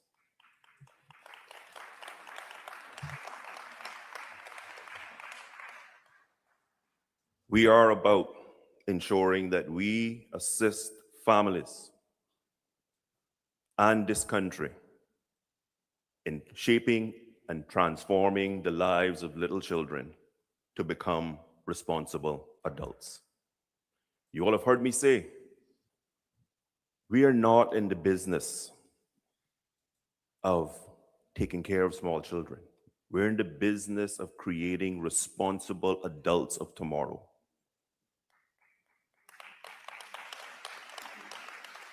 That is the impact that a good education system has on the lives of our young learners. And so those of you who are reception practitioners, please remember every day that in 13 short years, those small little children that are in your care are going to be either walking across a platform to receive their graduation certificate and going on to SciFec, going on to dual entry, and then in the blink of an eye, in the workforce. Those of you who are a little more seasoned veterans can tell your younger colleagues just how quickly that happens. And so in everything we do on a day-to-day basis, let us keep that at the center of our minds. That those young learners, before we know it, are going to be the adults of tomorrow, and a lot of them coming back and visiting you in your classrooms with their own children. And so we must ensure that as we innovate, as we be inclusive, that we are having the positive impact that our children deserve. I am confident that in this hall, we have the people to make this happen.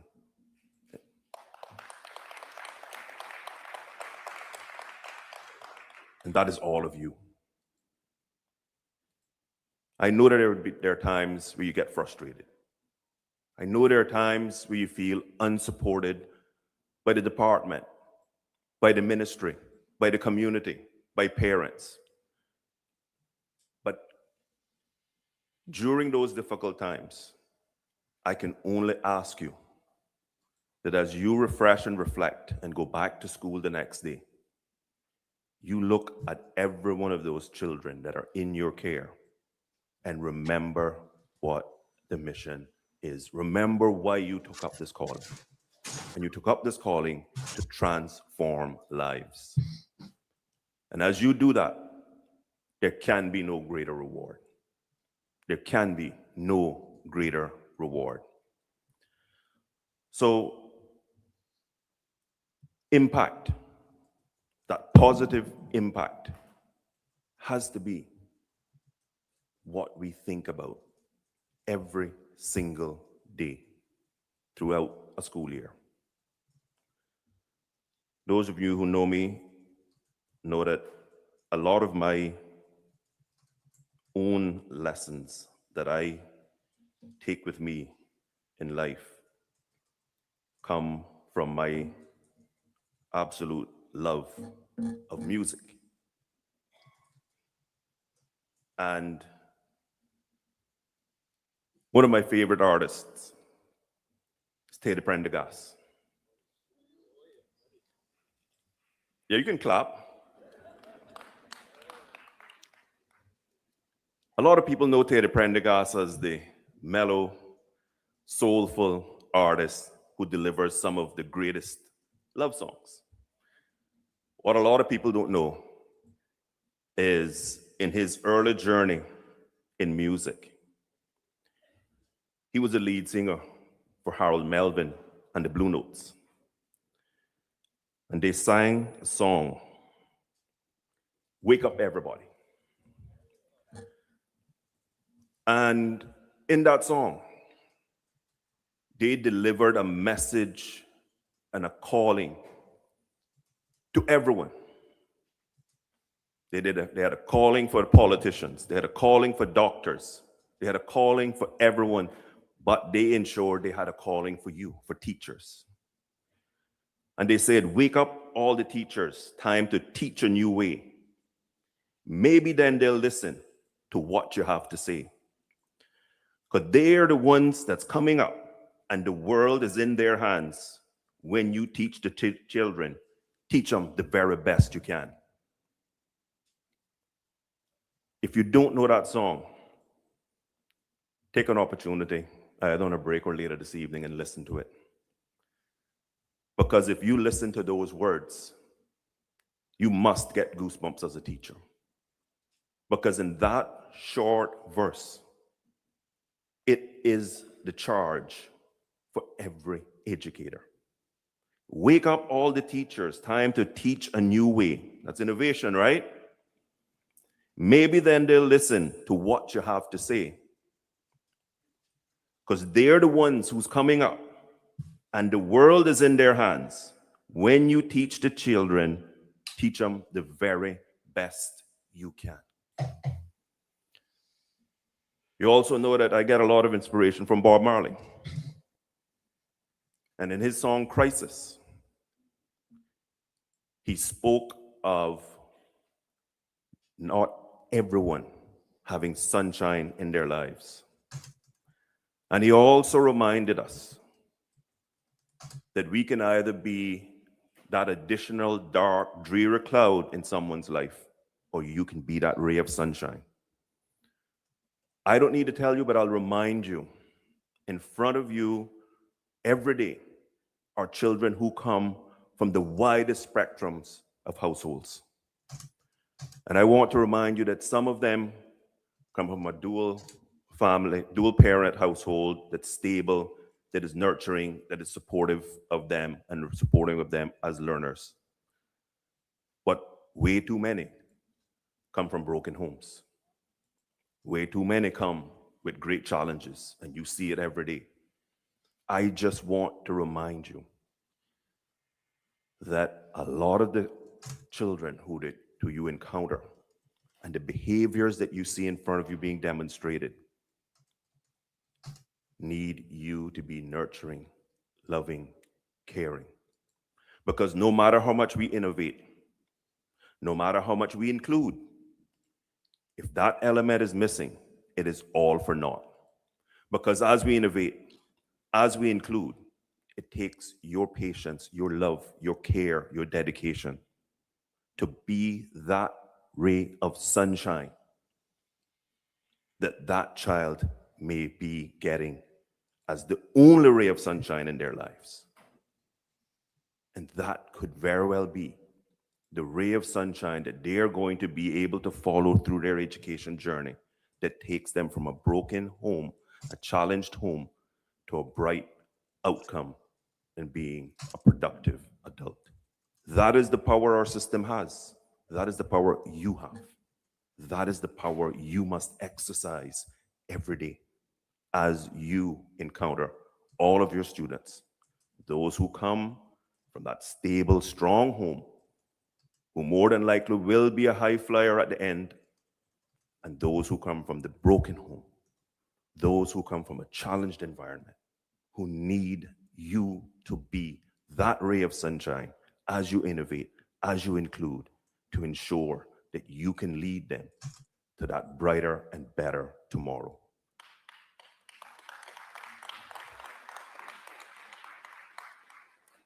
And so today, it gives me great pleasure to officially open the National Education Conference 2026. I wish all of you have a productive day. I'm sure that we're going to have riveting sessions. I'm sure there's going to be deep learning. And what I'm most proud of is that so many of our own educators are going to be delivering a number of those sessions. So I wish you a successful conference. I'm going to stick around and I'm going to actually peep in on a couple of the sessions myself. Most of you know, I tell you all the time, I'm an accountant, not a teacher, but it is because of loving, caring teachers.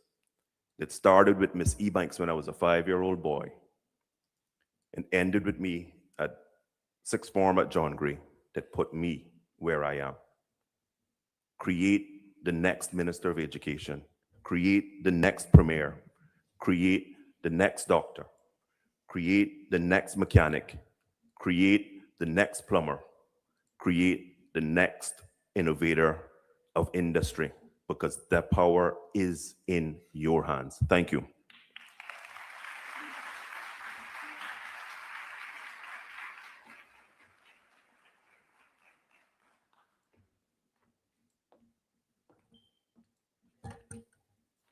Thank you, Honorable Minister, for your remarks, your vision, leadership, and commitment you bring to the advancement of education in our country. If that doesn't get you going this morning, I don't know what will. Okay, ladies and gentlemen, before we continue, we're going to take a brief moment to share a little love, a little appreciation with those of you that are here with us this morning. Before you arrived today, a few seats in this room were discreetly marked with a special sticker. The sticker is going to be on the right-hand side, your right-hand side of your chair leg. If you spot that sticker, congratulations. You're one of this morning's winners. All right?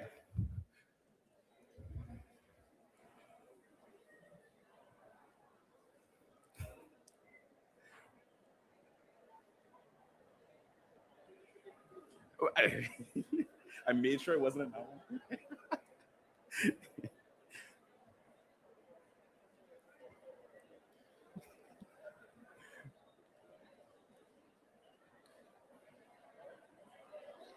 Everyone is checking under their seats to see if they may have been lucky enough to win a prize. It's the front right leg of the chair. Your right.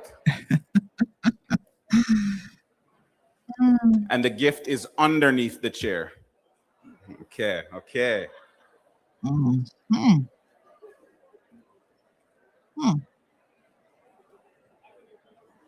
Check yours. I don't see anybody jumping up saying that they want. Got one? Under the chair? Look under the chair.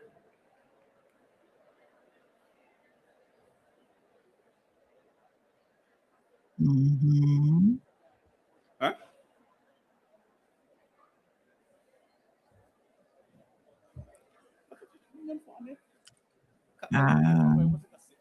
Okay.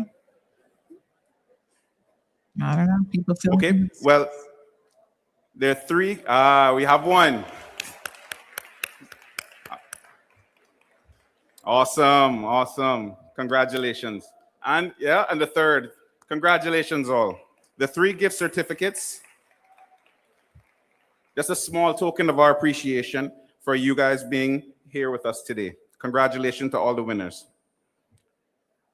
Okay, so our next performer is Matthew Moore, a student of Edna Moore Primary School, who will be sharing his musical gift with us on the clarinet. Matthew's performance is a wonderful reminder of the creativity and the potential within our young people and the important role that arts play in education. Please join me in welcoming Matthew Moore.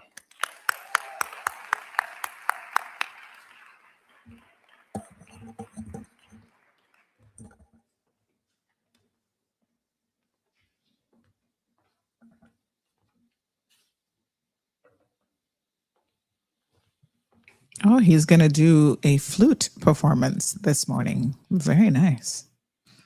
All right, young man, let's hear it. Hmm. He's making some adjustments to his instrument for our radio listeners. And yes. Mm-hmm. Mm.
Thank you, Matthew. Another round of applause for Matthew.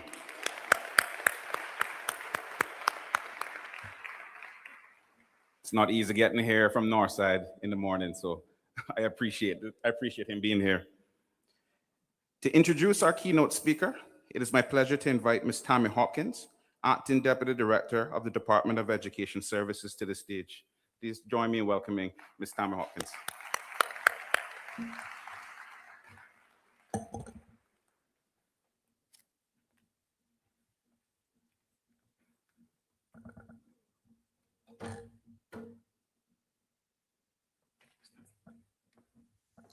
Good morning, everyone. It gives me great pleasure to introduce our keynote speaker for our National Education Conference. Dr. Sonja Hollins Alexander is a senior consultant and best-selling author for Corwin Publishing. During her time at Corwin, she has served as a director of professional learning and vice president of global professional learning services.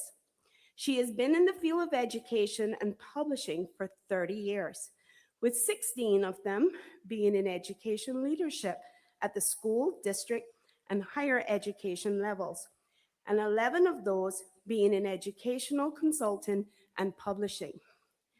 During this time, she has served as a school social worker, teacher, assistant principal, principal, coordinator, director of professional learning, and chair of staff, serving in 2 metro Atlanta, Georgia school districts. She continued her professional beyond K through 12 as a senior consultant for professional development firms and independently. She has also served on numerous United Way nonprofit boards and served as the board president for Learning Forward Georgia and as a member of the national affiliate Leadership Council for Learning Forward. Through her professional journey, she has had experience in strategic planning, policy development, stakeholder communication and engagement, instructional and curriculum design, facilitation of adult learning strategy, executive leadership, coaching, and conference facilitation and design, and has served on numerous quality assurance teams with the Cognia School Accreditation and Certification Organization. She is a Corwin author and co-author of multiple best-selling publications consisting of the following: online professional development through virtual learning communities, collective equity, mind frames for belonging, identities and equity, and a leader's guide for creating the optimal culture and climate for learning, which is due to be published in June 2026. Sonja holds a bachelor's degree in psychology, a master's degree in social work, a teaching certificate in middle grades language arts, a specialist degree in educational administration and leadership, and a doctorate degree in curriculum and instruction. She is committed to partner engagement and implementation of evidence-informed, sustained professional learning services that positively impact teaching and learning, not by chance, but by design. It is my distinct pleasure to offer a warm welcome to the Cayman Islands to Dr. Sonja Hollins Alexander.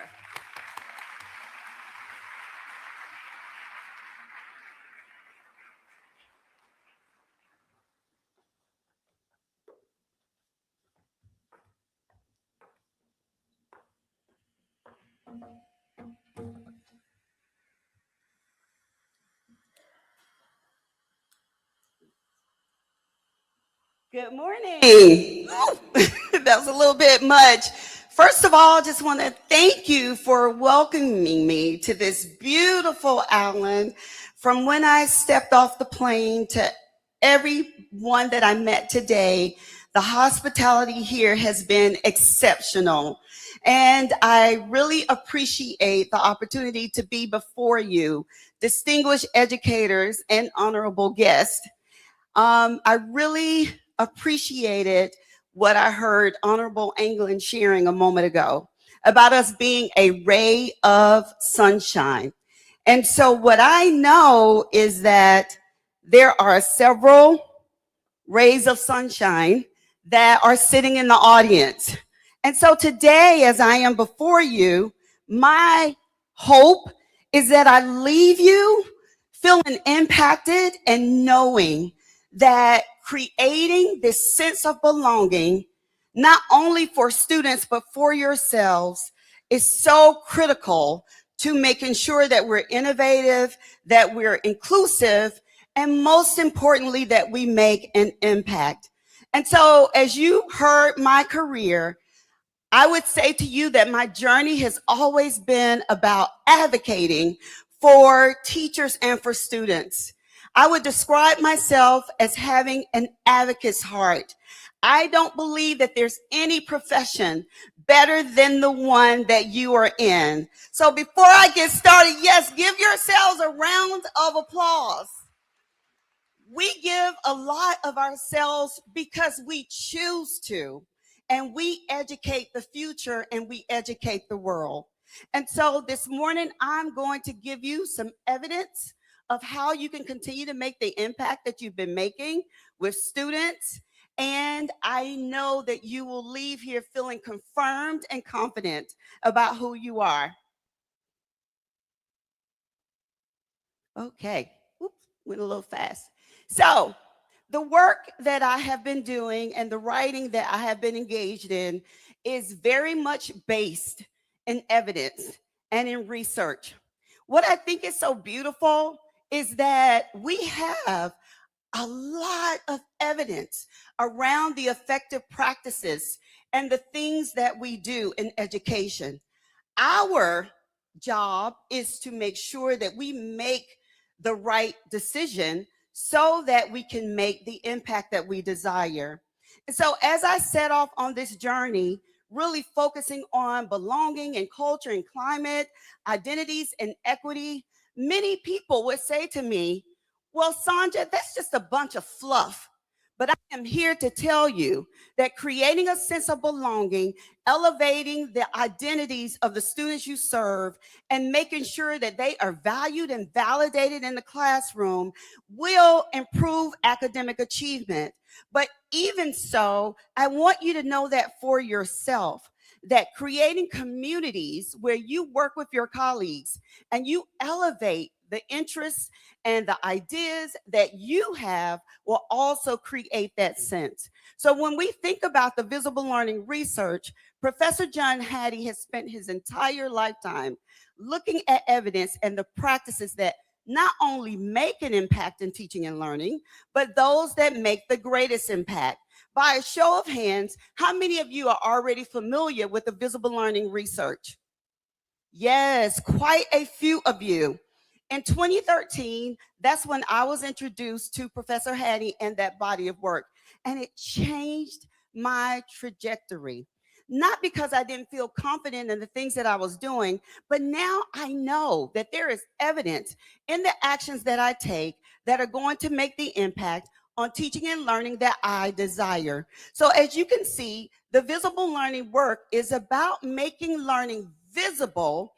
We can see it, you guys, making it visible not only to our students, but making it visible to you every day in your classrooms. And so what Professor Hattie did in this evidence, he took a statistical analysis that he calls the effect size. So I'm not going to go really deep into that process this morning, but I want you to understand as I go through my presentation what the impact is on the specific teaching strategies and practices that I'm going to talk about. So you can see here, 0.40 is what Professor Hattie identifies as the hinge point. So when you look at the strategies from that body of work, anything above 0.40 has the potential to accelerate learning. But notice I said it has the potential. It can't do anything without you. And so implementation, being frequent, intense, and throughout the duration of supporting the students in your classroom is when you will see that impact. And part of being able to do that is creating a climate and culture where there is a sense of belonging. And so you heard in my introduction, I am a firm believer and not by chance, but by design. And so I'm here to tell you that design is elevated by the evidence and by the research, but the design is actually communicated through you and your instructional practices. And so here is just another example of the effect size and the potential of impact. So when we think about innovation and we think about inclusive practices, when we engage in those ways, my friends, there is an opportunity to make an impact on the learning of every student that's in your classroom. But we need you. We need each and every one of you to do what you do best, to do what you came into this profession to do, to make a difference. And so, again, research is research, but without you and the implementation of what you do as educators, there isn't an opportunity for us to make that impact. So my book that I co-authored with Professor Hattie, Dr. Nicole Law, and Dr. Dominique Smith is about the mind frames. And so we're probably accustomed to hearing about mindsets, but mind frames are our why. It is what we think about. It is what we believe in. It is what we value. And so when you think about your belief system, you have to be committed to making sure that your students are elevated in all the ways that are possible in the spaces of learning. And so Professor Hattie did a lot of work, and we did a lot of work with him on mind frames for belonging, for identities, and for equity. So when you think about mind frames, I want you to consider that's my belief system. And so what Professor Hattie has identified, which blew me away when I first saw this, the way we think about what we do is more important than what we do. So I want you to take a moment to really massage that statement.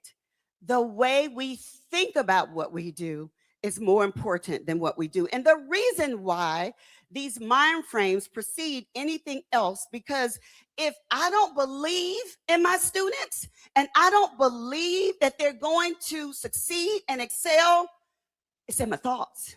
And guess what? They won't. So it starts with us. It starts with our belief system. And these mind frames for belonging, identities, and equity are instrumental in the ways in which we need to think to create inclusive and environments of belonging. So I'm going to give us a few opportunities this morning to engage with each other. And when I do, I'm going to pull us back together by saying waterfall. And so I put that up there as a reminder. And so you're going to hear me say waterfall, shh, because what I want you to do is be able to engage, but I'm going to need to pull you back together.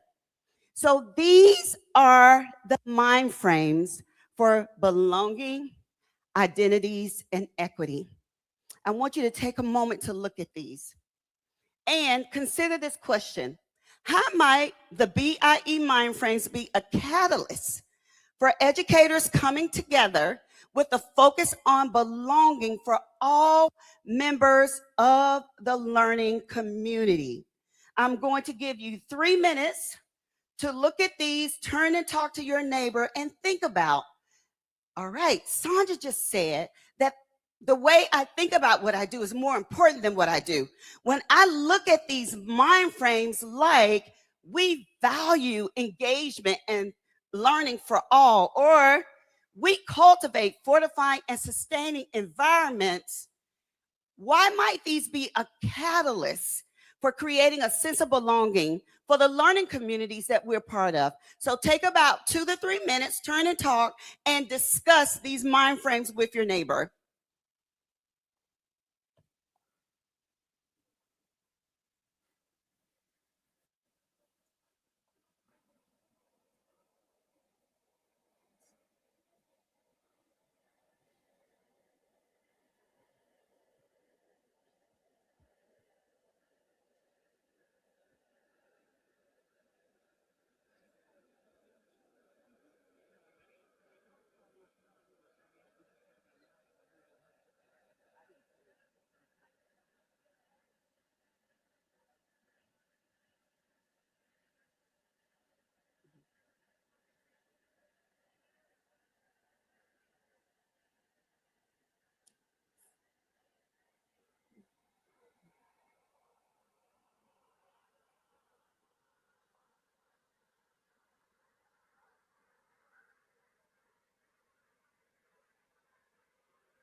Let's take about 1 more minute to bring our conversations to a close. 1 more minute.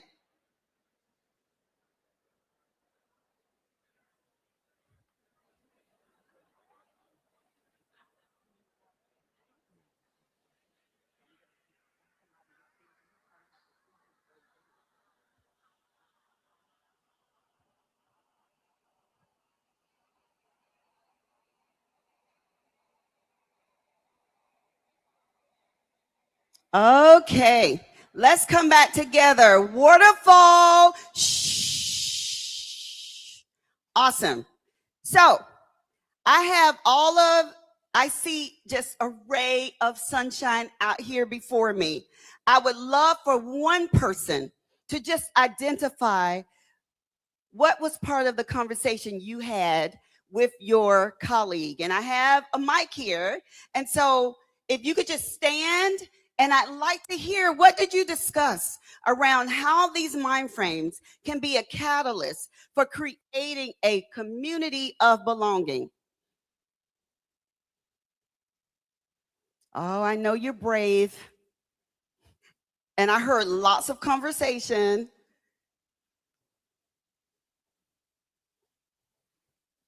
All right, we have a brave soul over here and a courageous one. Before you speak, Simone has a mic for you, and please identify your name. Hey, hi.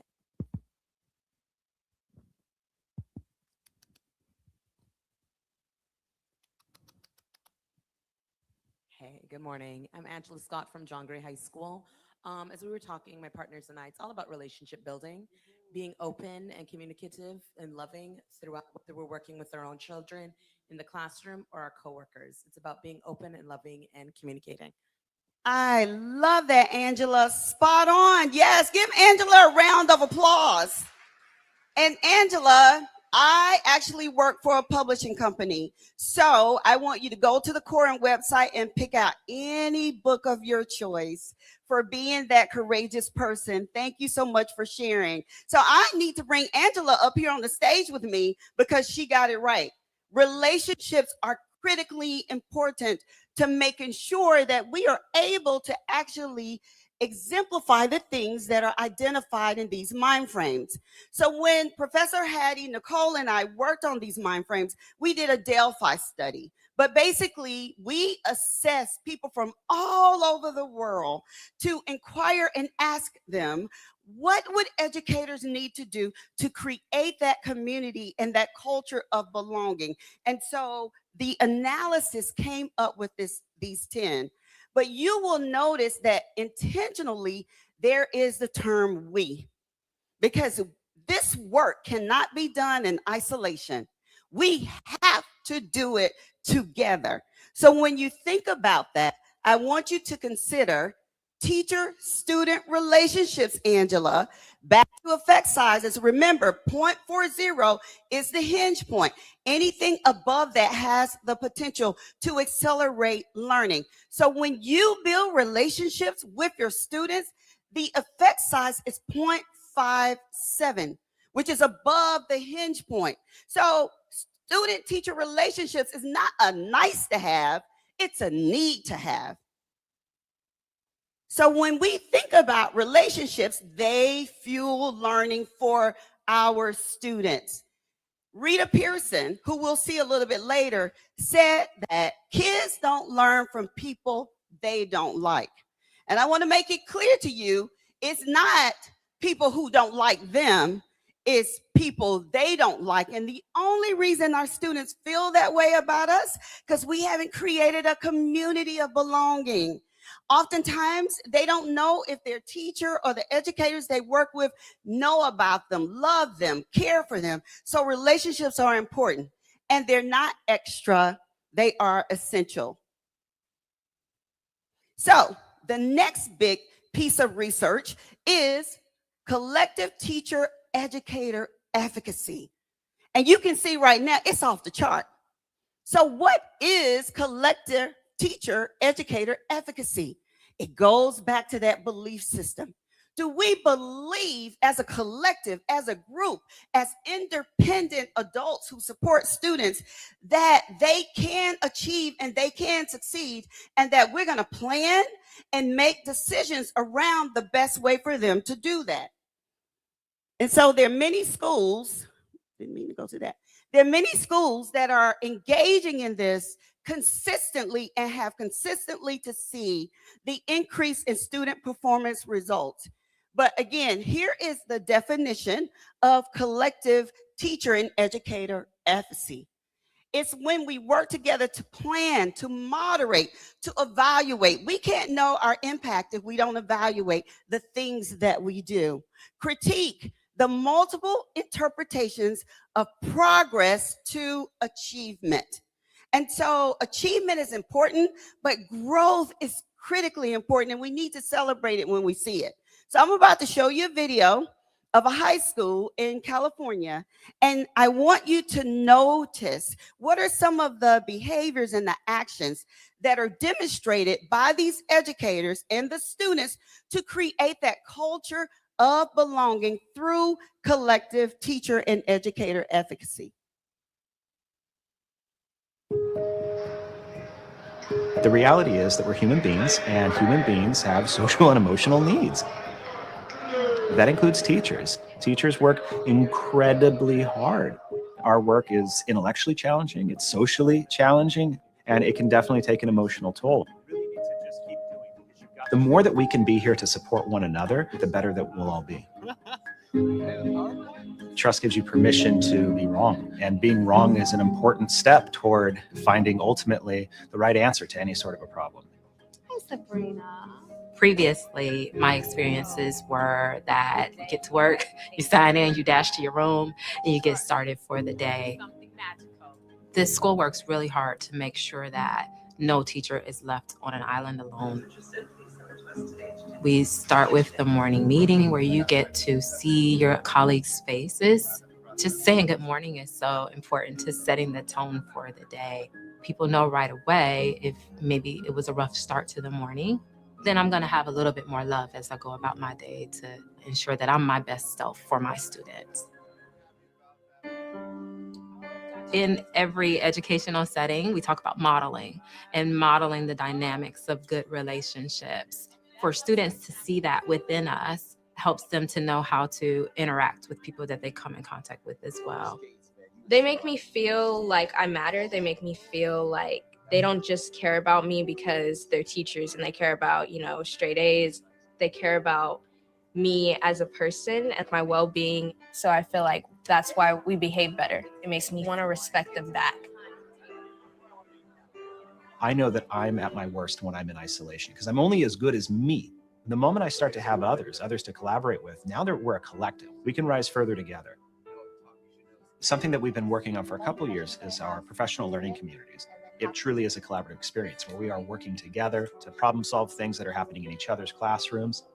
It can be very vulnerable, bringing your practice out and putting it on display for all eyes to see, but it's a necessary part of improvement, and we trust each other to give honest feedback, but also growth-producing feedback.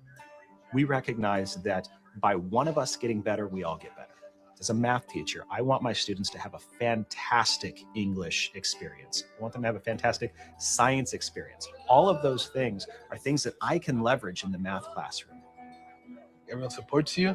That support really pushes you to grow, to be a better person. They've pushed me to take a lot more classes than I would have done otherwise. Sometimes I could be a little lazy, but the teachers are always like on you. And when they're on you, you got to push forward, and that's what happens. You push forward, you get rewarded. Very nice.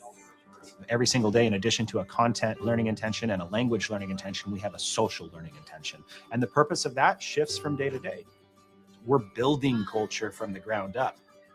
Intentionality is so key to building that trust with the students and just letting them know, again, I've got a row of adults here who love me and care about me and who are listening to me. And I'm not just a body in the classroom. I'm not going to let you fail. I'm not going to let you be less than you're capable of being. When students know that they're cared about, know that they're loved, it gives us a reason to come to school. We feel like we have something to come for. This school is awesome, and the relationships that you build with teachers just makes you want to elevate yourself to that next level. It's the greatest school in the universe, and that's just really cool. So take a couple of minutes, turn and talk to your neighbor, and identify any actions that you observed in this video and what might be something you can take back to your learning community to be on that journey of inclusive and belonging support. So take a couple of minutes and I'll bring us back together.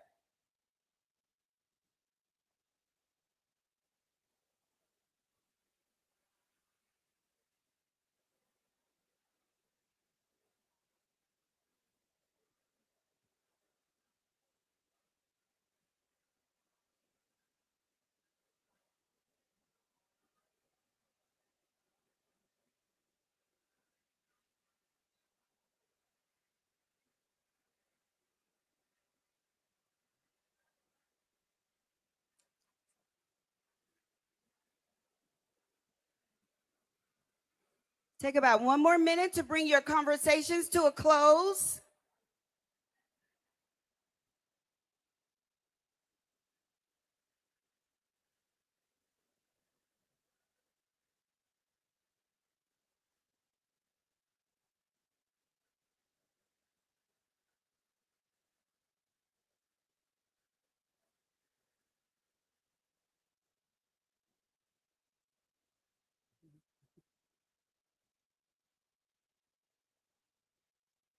Okay, waterfall. Shh. Thank your neighbor and your colleague for that discussion. And so what I hope you were able to observe in this video is not only do students need a sense of belonging, but we need it too. And the way that we do that is to depend on each other. It's to come together as a collective and to plan. Isolation isn't good for any of us. And guess what else? When we come together in those ways, our students see it. They see the modeling that we're doing as adults for the behaviors that they will then choose to take when they become adults. So I hope in that video you were able to take a few actions that you might be able to take back to your schools. And then the last piece of research that I want to bring forward to you is belonging. Who would have ever thought that belonging was evidence-based?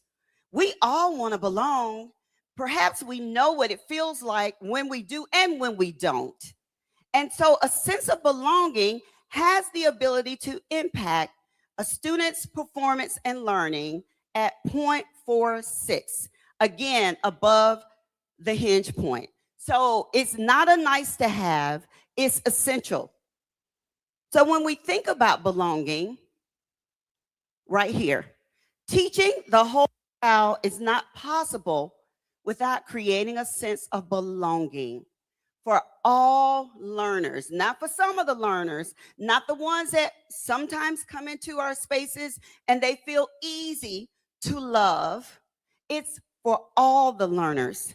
And so when we talk about teaching the whole child, it's not just academics, but it is that social and emotional piece as well. But belonging allows for academic and social and cognitive opportunities to flourish and thrive. Belonging changes everything. Think about it. If you were sitting in this room right now, and maybe you are, and I hope not, because I certainly have felt a sense of belonging. But think about it. If you were sitting in here learning and you didn't feel like you belonged, would your mind, would your body, would your soul, would your spirit be ready for the academic rigor that perhaps you're going to receive throughout this day? And so belonging changes everything in a classroom environment. So we're going to zero in on the mind frames for belonging. You saw all 10 of the mind frames earlier.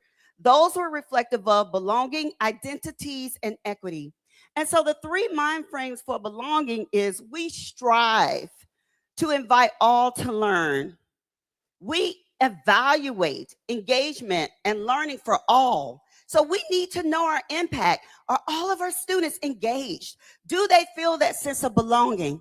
And then finally, back to that collective efficacy, we collaborate. And not only do we collaborate, but our students collaborate with each other to learn and thrive. Belonging is collective.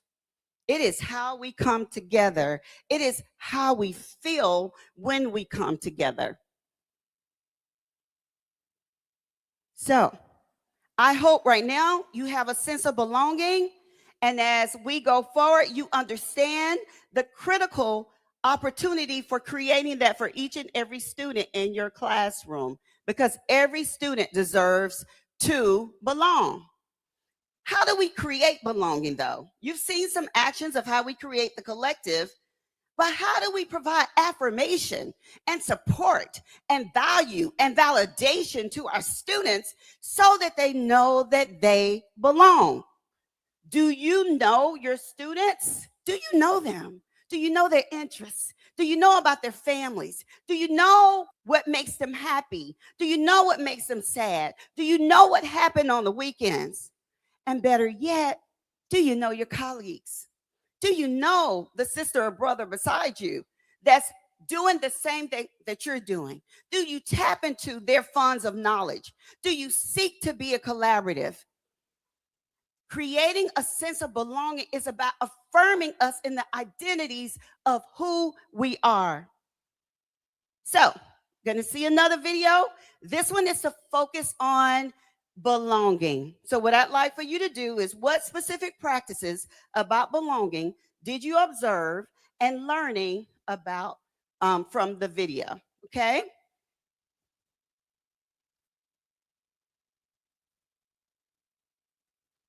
Anything else special happened this weekend, friends? In the pool, I did a cannonball. I know how to swim. You know how to swim? I know how to blow bubbles underwater. You Me do? too. As human beings, one of the most essential needs we have is the need to belong. In school, children need a sense of belonging to be able to be productive learners. They need to be connected to their fellow students, connected to their teachers, to also be affirmed in who they are in a way that is positive and accepting.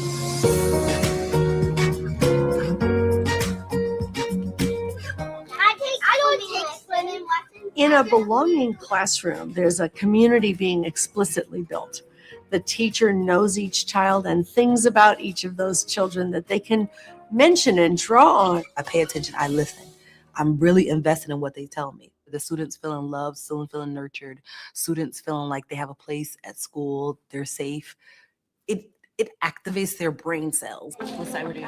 Sense of belonging is one of the most important activators of a child's engagement in learning. Everything about activating a child's cognitive skills begins with activating their social connectedness. The energy for learning is coming from the social connection that children have. But in the end, we're trying to come up with an agreement. Excellent. We're not going to comment, question. We're only going to encourage.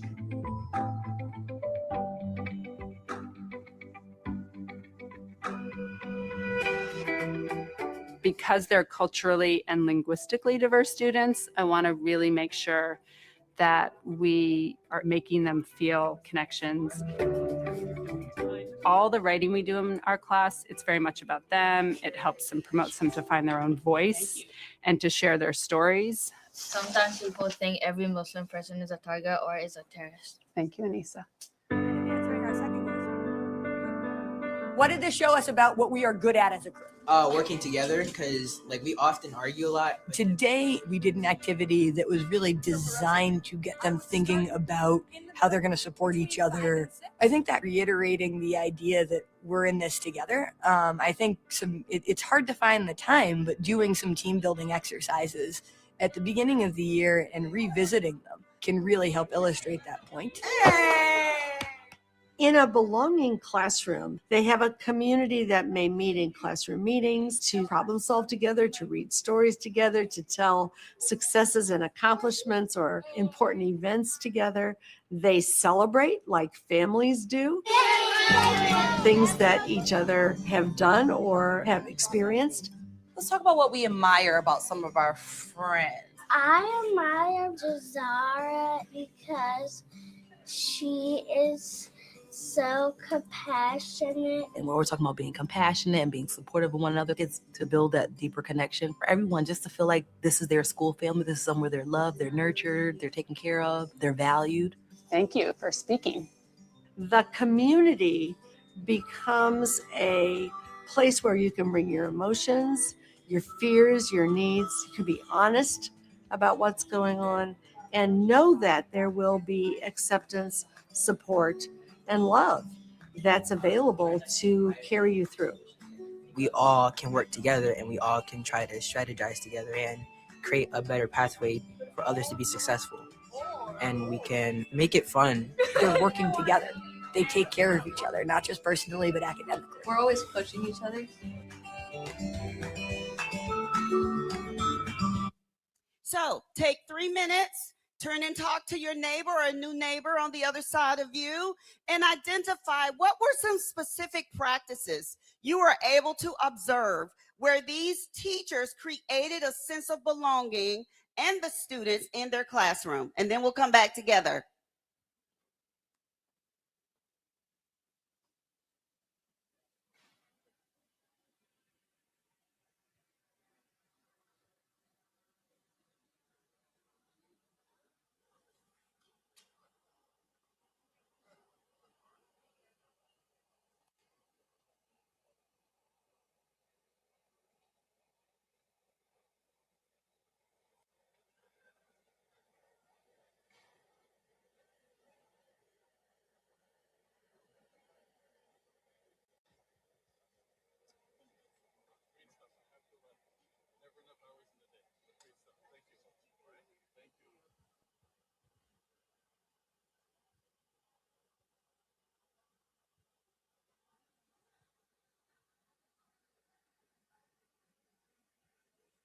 Let's take about 1 more minute.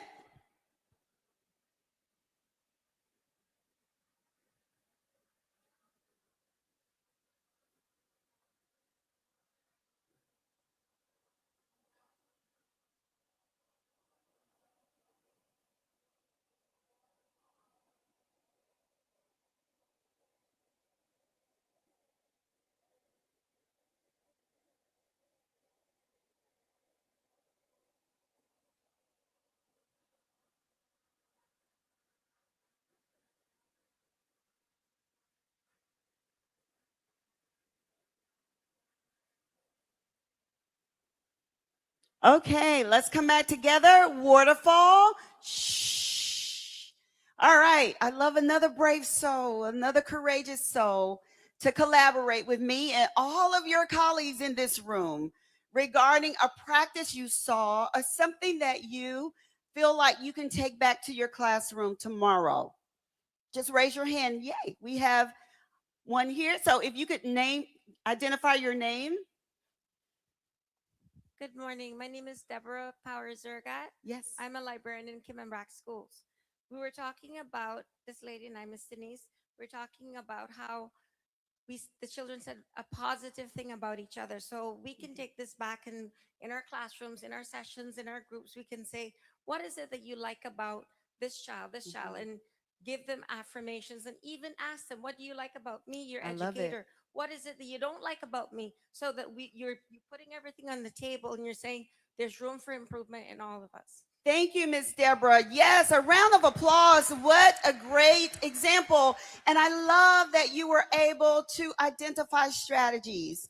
And so at the end of the presentation, you're going to see my email address and you can select any book of your choice. Okay. All right. So we are learning and we're gaining new knowledge about how to create a culture of belonging and that sense of belonging. And so as we continue, what we need to know, though, because we do have students and families, as we heard earlier, that come from many challenging backgrounds. What we can't do is point the finger at their families, at each other. Remember, we're collective. We're all in this together, and our belief system, our mind frame is we can engage every student that we support. And if we believe that, if we think that, then our actions are going to lead us to that. So just so that we remember, what are our jobs? Our jobs as a collective is to come together and teach the students we have, not the ones we would like to have, not the ones we used to have, but those that we have right now. And guess what, everybody? They're waiting on you. They know that you're their champions. They're looking to you to bring them into this learning community, to engage them, to uplift them, to support them. And so that is our job as a collective. So let's update, let's unlearn some things, and let's refine and let's reconsider. One, caring adult matters in the life of a child and in the life of a colleague. One caring adult. And I believe that each and every one of you is that one. And so when you are a caring adult, it says, I am here for you. You matter.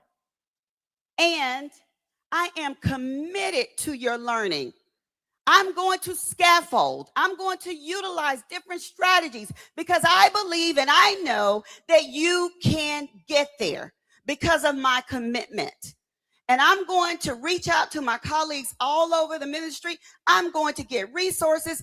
I am going to collaborate. I'm going to institute collective efficacy because I am that one adult and I want you to know that you matter. Yes. So the secret ingredient is what Miss Angela shared.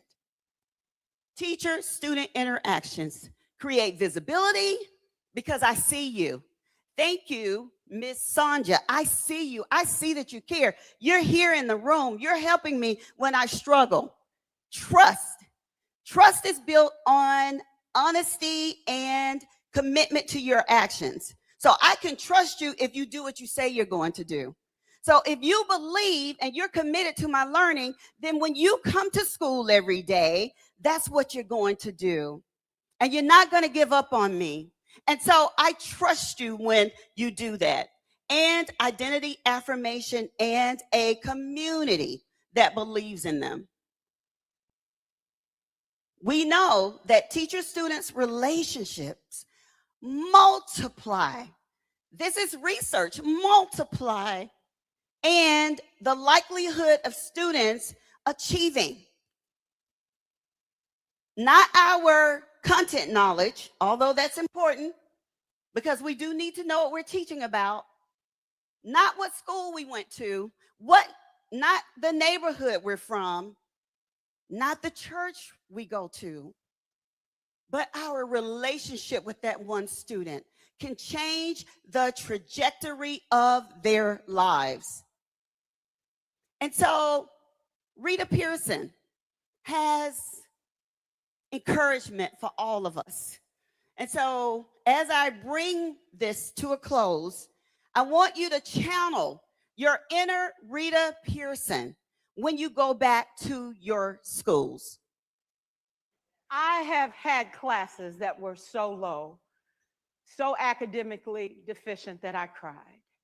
I wondered, how am I going to take this group in 9 months from where they are to where they need to be? How do I raise the self-esteem of a child and his academic achievement at the same time?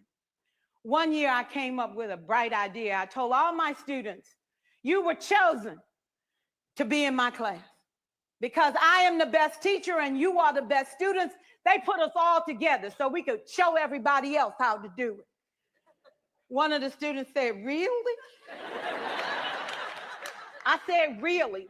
And I gave him a saying to say, I am somebody. I was somebody when I came. I'll be a better somebody when I leave. I am powerful and I am strong. I deserve the education that I get here. I have things to do, people to impress, and places to go. And they said, yeah. You say it long enough, it starts to be a part of you. So when you go back to your classrooms, I want you to channel your inner, let me go into here, your inner Rita Pearson. Every student deserves a champion. Every student deserves a ray of sunshine.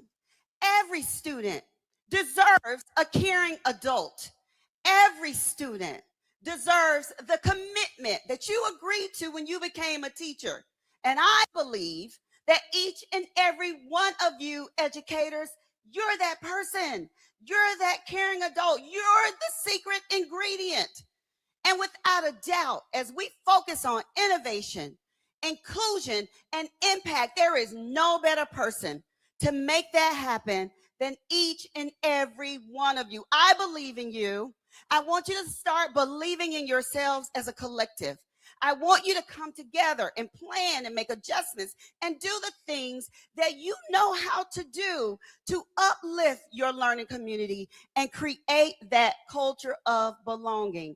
And so before you go, from a learning perspective, if not us, this is John Lewis. He comes from the great city that I am a part of. I've had multiple opportunities in his lifetime to meet him. He is always an inspiration. If not us, then who? If not now, then when? Now is the day. Now is the day for you to make that difference. Now is the day for you to create a sense of belonging. And I have no doubt from everything that I've learned about this amazing island, this amazing country, that everybody in these chairs is the right caring adult. Yes, time to get in some good trouble. Yes, that is the good trouble that we want to get in, that we chose, the profession that we chose. It's not easy. It's never easy, but things that are worth it, and I know y'all have heard this before, are never things that don't come with a challenge. But guess what? You've been chosen to be the ones to take on that challenge. There is confidence in you from your leaders that you're the right group to be able to do it. And I know that you are. So when you leave me, make sure that you give some feedback, some love, because I want to be able to continue to go and speak to amazing people such as yourself and continue to encourage and to motivate you. You got this. You can do it. You will do it. You will create that culture of belonging. And I thank you for your time.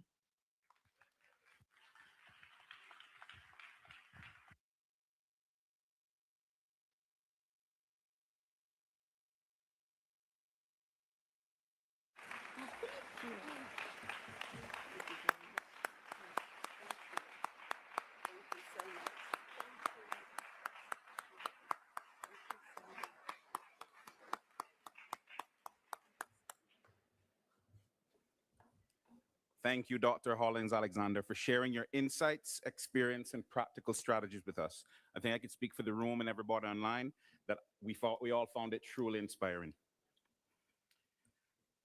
To everyone watching online and across the Cayman Islands, thank you for joining us for the opening plenary of the National Education Conference 2026.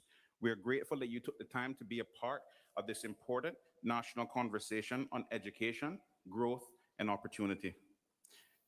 To our educators and conference participants here today, on behalf of the Ministry of Education and Training, thank you for your commitment. Thank you for your commitment, your passion, your willingness to lead, learn, and collaborate.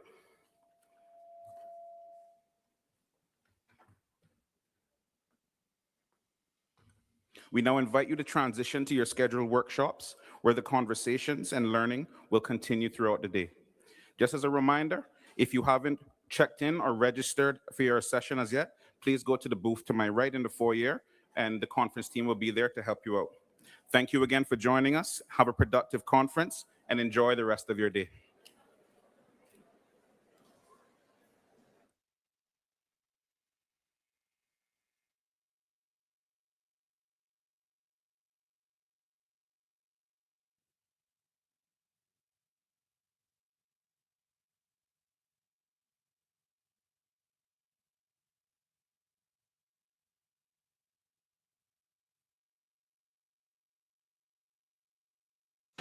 This agreement represents one of the most significant national reforms in living memory.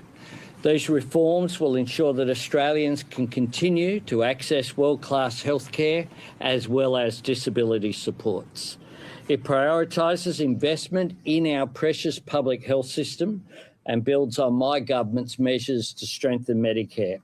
It is a major step forward in addressing the pressures that are there on our health and aged care systems, as well as on the NDIS, ensuring their sustainability into the future.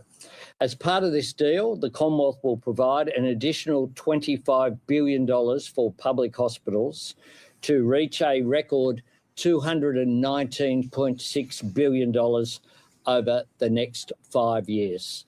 This is 3 times more additional funding for public hospitals than was agreed to under the last 5-year agreement under the Morrison government.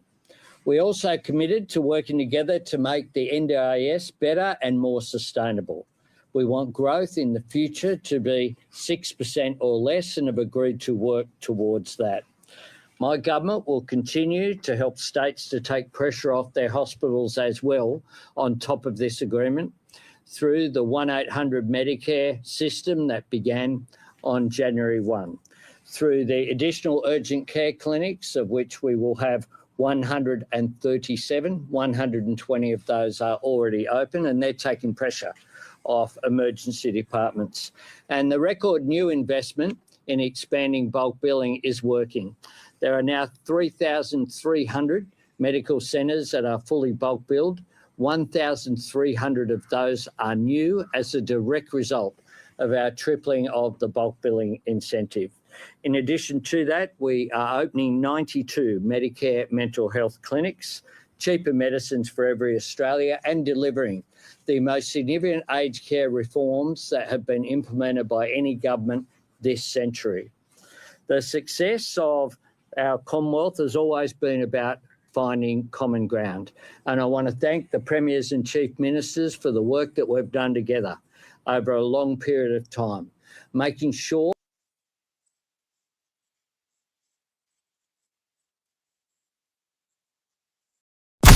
Thank you for tuning in to another episode of The Cold Hard Truth on Bobo 89.1 FM.